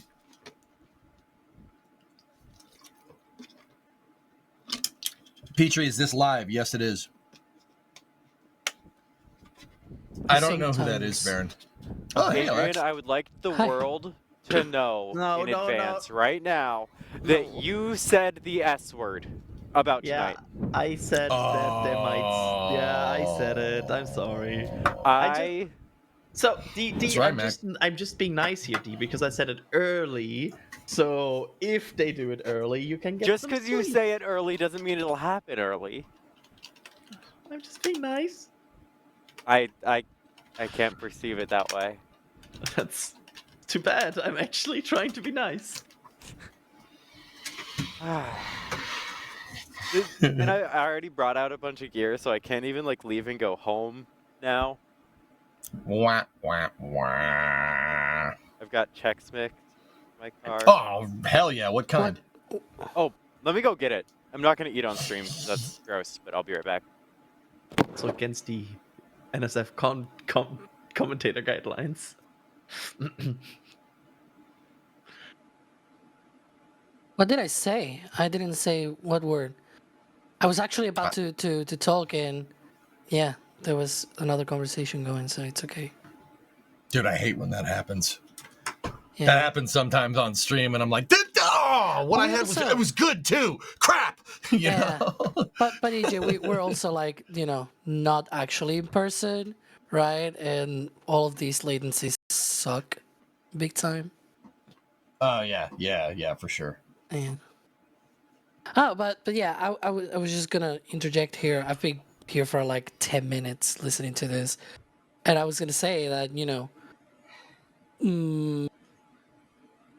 when the election happened, I didn't have any hopes of anything, but things are going the way that I really thought were gonna be going, and like, I do agree with Jack when he said something along the lines of like, it's true that Congress at the end of the day calls the shots, but this gives you the intentions of the current administration, right? And so it's like, I don't know, it's something probably worth thinking of, because when you look at the first Trump administration, there were things and decisions made during that administration that, you know, you could look back and it's like, oh, that was a lot of huff for nothing.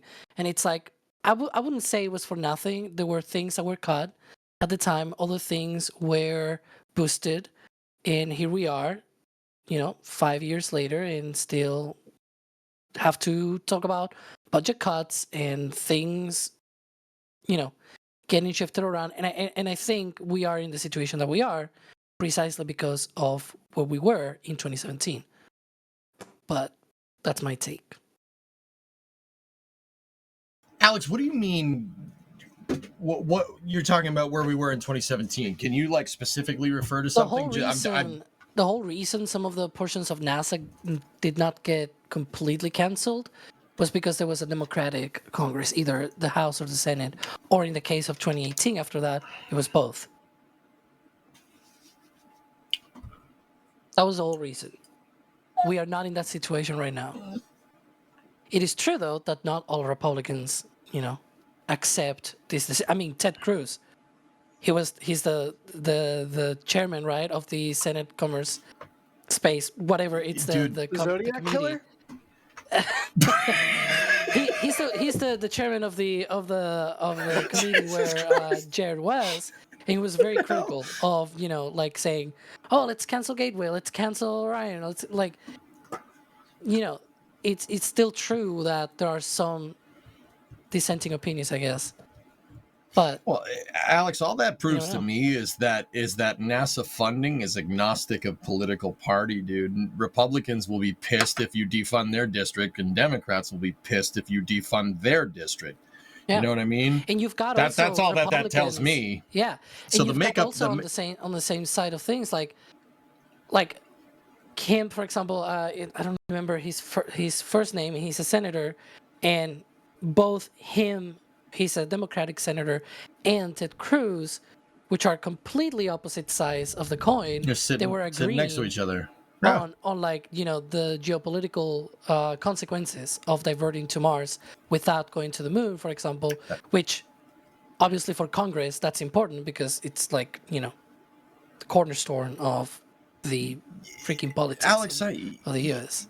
And that's what I'm trying to tell you, dude. I don't think it necessarily has to do with the, party affiliation of Congress. It has very much to do with the plan and the goals. You know what I mean? Hey. Oh God. Hi, oh God, Das is here. Oh God, Das is here. Yes. Real life of members. You sound like you're talking through an exhaust pipe. I'm traveling. I feel like we're They can't hear you, I don't think. Can you hear you now? Wait, hold up. Talk. Yep, they can hear now. It's me. I'm talking. Can y'all hear me? Are you in a tuba? Yeah, no, we're Jessica and I are driving in the car right now. Oh, okay. There must be like a 10-minute delay after I say something. Hi, Jessica. Hi, Jessica. Hi, Jessica. God dang it. Das, you are live. You are live with members and Twitch, for what it's worth. I am members in Twitch. It's okay. There's no cameras on. We're cool. So rude, Adrian. What? Wait, Jack? Did Jack just That was Jack. Yeah, that was Jack. Just kidding. Well, don't let me interrupt. Okay, hey man. I maybe invented a new verb during this flame trench, and I'm not sure if you're gonna like it.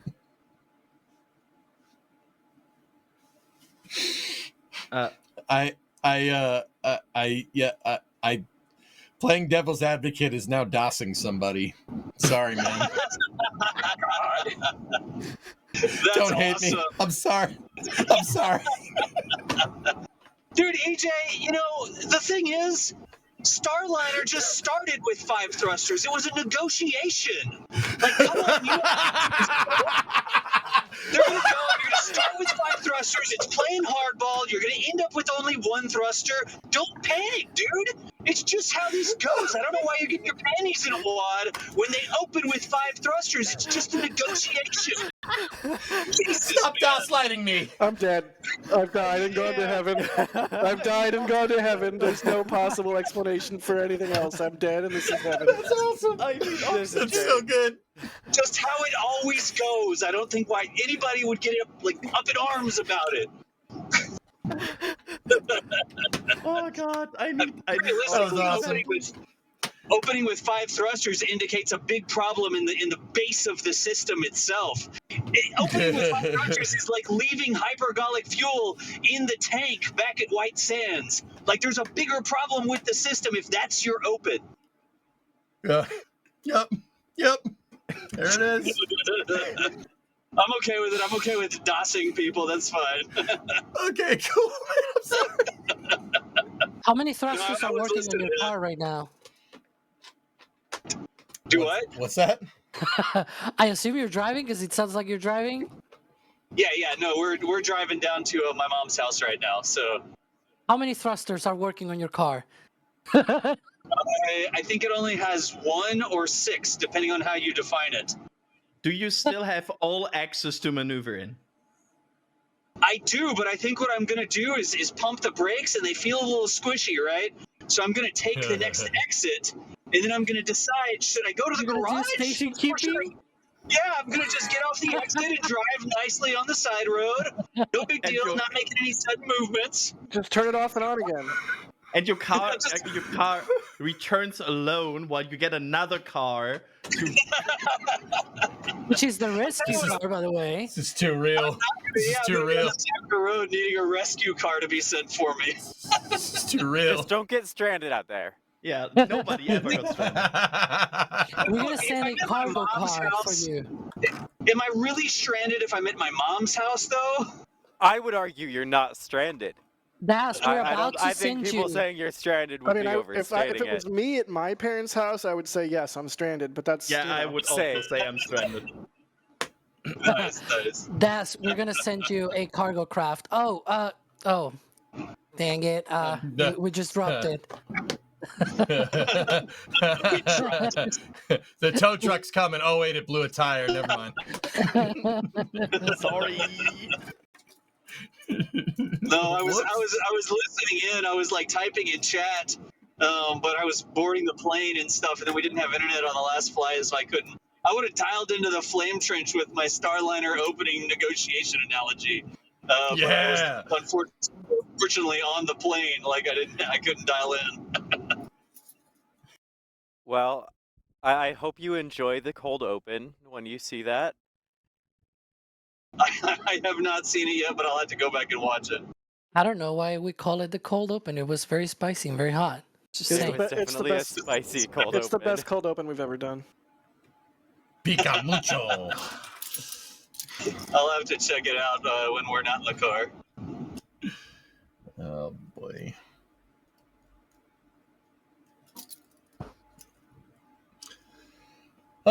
Yeah, no, I think that was a good one. That was a fun one. Good times. It's spicy. Like, I get that sometimes people are like, oh man, our parents are arguing. Like, I don't like it when mom and dad fight, but it doesn't mean we shouldn't discuss tough topics. Like, there are tough topics, and the flame trench is like the most appropriate place to tackle tough opinion, qualitative topics, you know? Yep. Absolutely. Yeah. Wait, you and EJ were fighting? No, we're good. We're not. EJ and I aren't fighting anymore, honey. This is awkward. members are saying they don't believe you when you say you're not stranded, Das, and they assume you're stranded.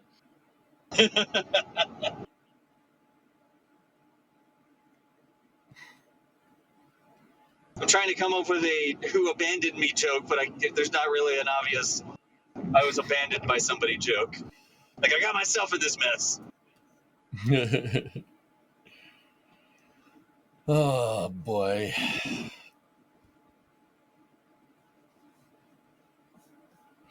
So rockets, huh? Yeah, rockets. Pretty good. I'm quite fond of those. Yeah, they go up. Cool. Oh, they go down. Sometimes they take a while to come down. Yeah. Sometimes Ideally, they take a little bit to come down. I'm fond of the rockets that go up and then come down in one piece, because rockets that go up and come down in multiple pieces, those are called missiles, and I'm not a fan of those. Or Starship. There's also rockets that come. Whoa! Hey, I'm not wrong. There's also other rockets that still come technically down in one piece until ground, but just technicalities. They're still missiles. Well, it didn't hit the ground though, Adrian. It hit water, right? True. Right? It hit water, so they're good. We're good. More of like a multiple reentry vehicle, honestly, like a multiple warhead setup.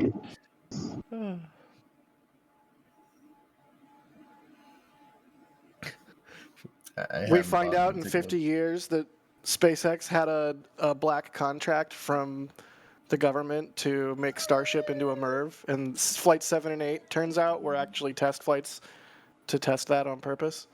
Yeah, the whole vibration thing was just a whatever it's the word. Cover story, yeah, it's a ruse. Cover yeah. story, yeah, ruse. Yeah. That would be. Hang on, let me get my Yeah, I believe tinfoil that. hat again. That was just they just repelled the Goa'uld attack. It's all the bad Stargate cover-ups. They come up in the series why there are sudden explosions.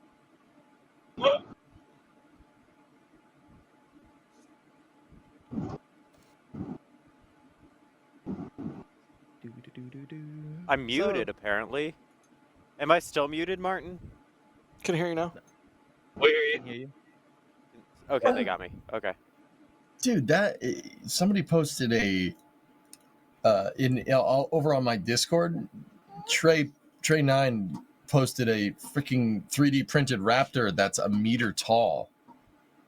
Jeez. Actually, that's more than a meter tall. Trey, what the heck, dude? What? Where can we see such thing?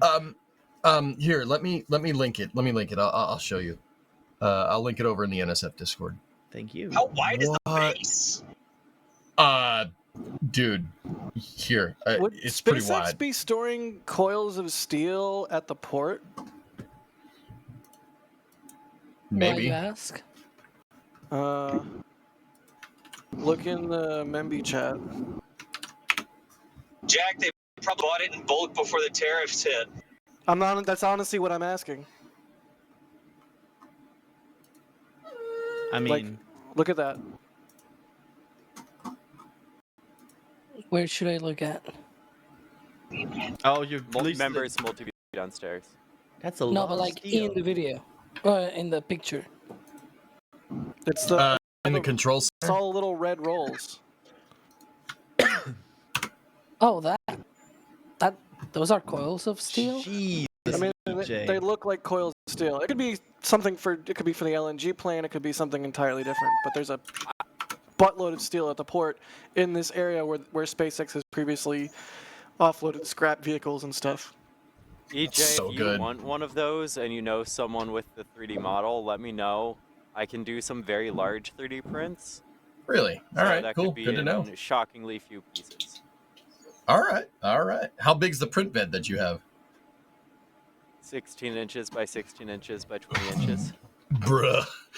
Whoa. So, D, All right. you're telling me if I give you very big 3D print files for very big model objects, you would be able to print them? Yeah, just provide filament and I'll print whatever. No problem. We'll contact you. Okay. Final batch of flyover photos are going up into the folder now. Link is in the Starbase update channel. Enjoy those when they go live, Membies. I will tag Chris in the Memby content channel.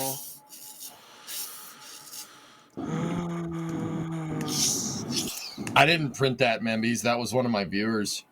My viewers are nuts. They do nutso things. And I love it. I'm here for it. Alex. But Your comment in Starbase update.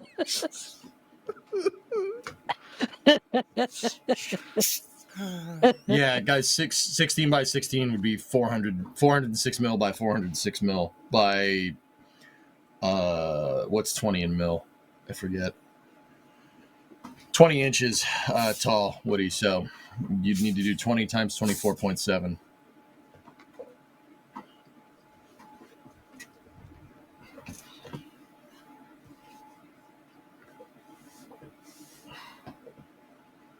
How do you guys not know that 16 inches is 406 mil? How do you guys not know that? It's a battleship turret, man. That's such a basic Right? conversion I always need in my daily life. Yeah. I would have What? known it was around 400 mil, but I would Do you have know expected more because I would have wrongly converted, I think. So, Adrian, you don't know how many millimeter a half inch is? No. Why not?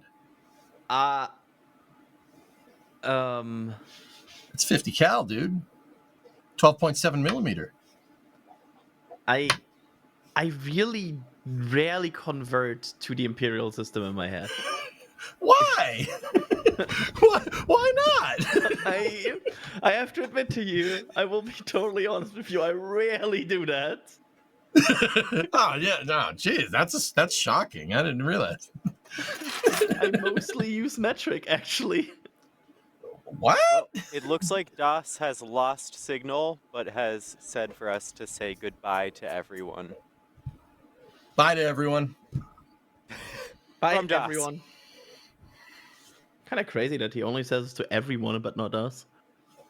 Yeah, nah, he likes them better than us. Yeah, that's understandable. Yeah. Bye, Jessica. Bye, Jessica. I will not even acknowledge this meme at this point. Because you're rude. You're just a rude boy. Of course you wouldn't acknowledge Jessica. Just a rude boy. Just a very, very rude Kevin. Young man. You're welcome, Adrian.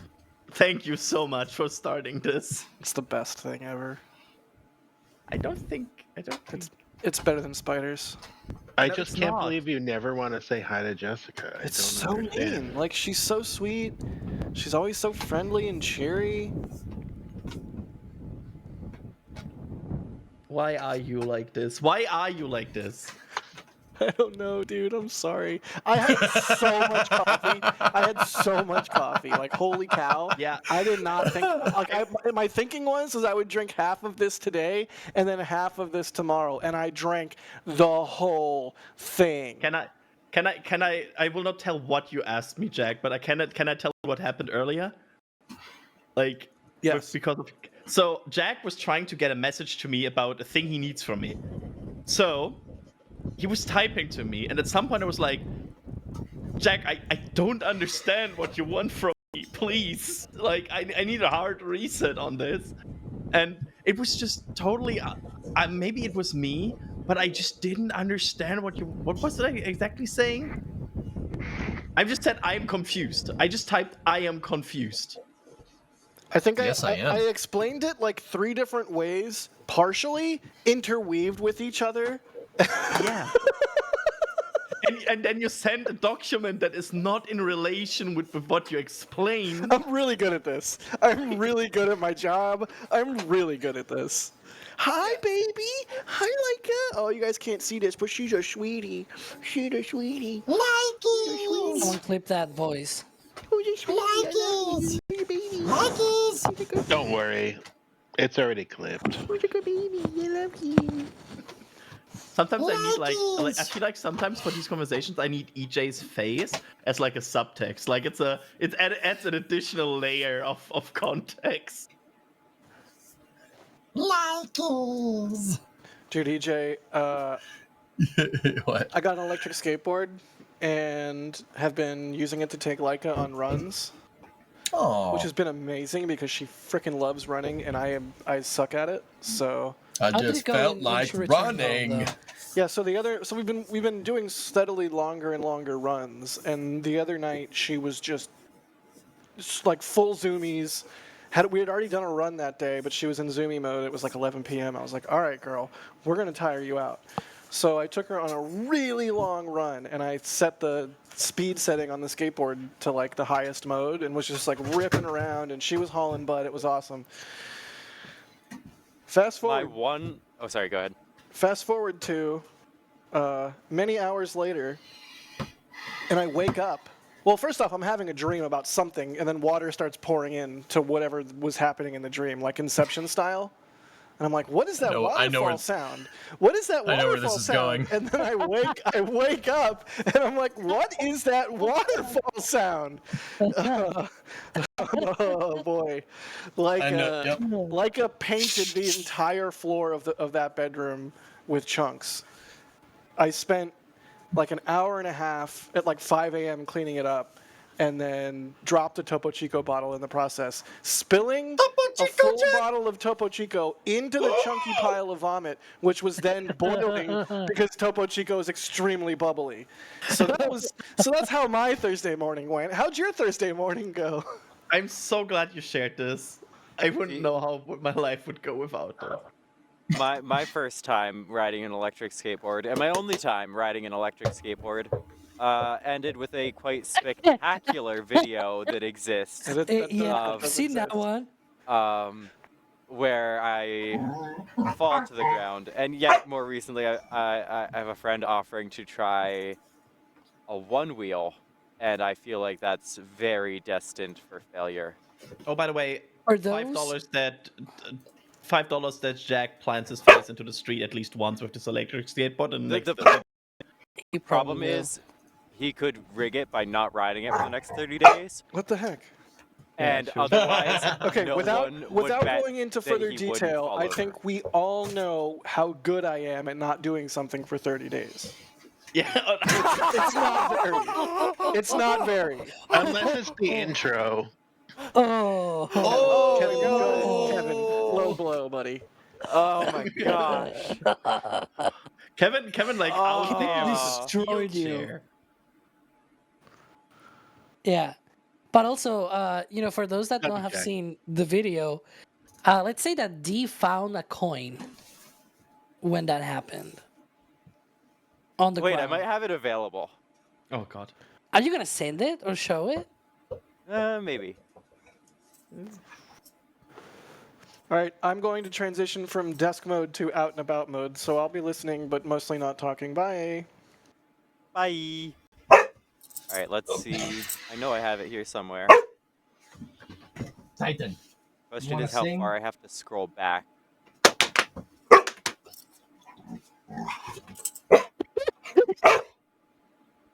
All right, who's laughing now? Me, because I'm watching it again. Wait, can you send it to me again? Hang on. Oh, jeez. Chewy. I don't know. That's easily accessible. Oh, that clip. I think, yeah. Where are the hydro spanners? Here, hang on. Or just feel free to send it in Memby's multi-view. Okay. There. What? Oh god. Yeah. Turning on boosters. It's so elegant. Tubular vampers. It's really not. It's like, well, I found a coin. I'm gonna jump. All right, Membies, enjoy it. Who records that? Caesar. That was also a few hours before Flight 8. Yep. So you're like or the day before. It might have been the day before when it scrubbed. I sense Am an I gonna stream operational Star risk. Watch on YouTube? Maybe. I was done after that. Are your wrists okay? Like, you kind of... I mean, yeah, they were mostly fine. My knees were a bit banged up. Yeah. I don't like mostly.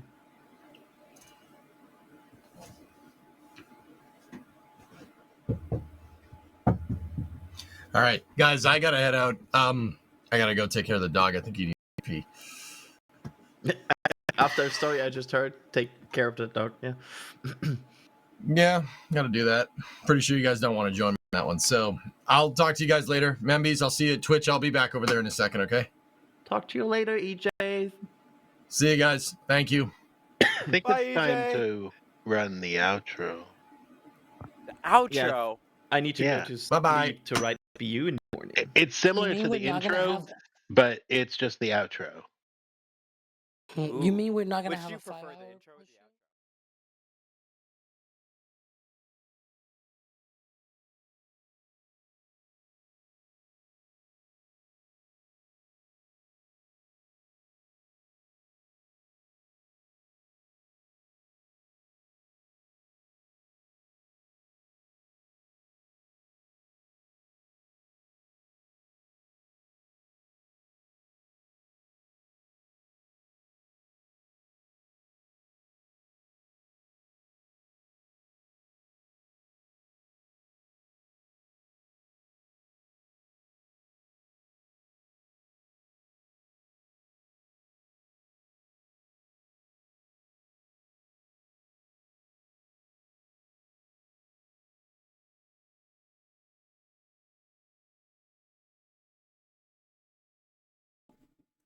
Okay, am I back? Am I here?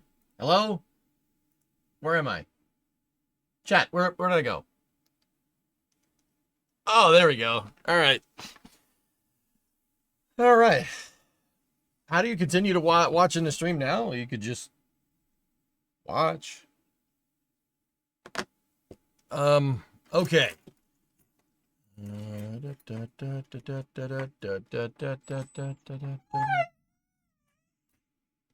What was that noise, Taito? What? You gotta pee? You thirsty? Oh, you're thirsty. Okay. Yep. He understands English. I swear. This dog understands English. It's very strange. It's a very strange phenomenon. Anyway. I'll put us on the start screen, dudes. Actually, well, I don't know. What time, Max, are you out there? What time are we going to start racing, if at all? Where do you live? Like, what coast? I live in the northeast part of the U.S., dude. Eastern time. So it's 8:06 p.m. right now.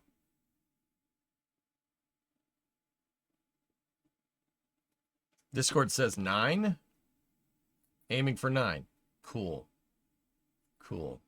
All right. Excellent. That's good. That works for me. I need it to be early because the construction equipment's coming early tomorrow morning. Well, hopefully early. Knowing me, they said they were going to be here at 8, right? Said they're going to be here at 8, and they're probably going to get here in the middle of the day, like the freaking, or yeah, you know what I'm trying to say. Oh, Bubba's. Oh no. All right. I am going to take him in there, and then I'll tee us over for racing here.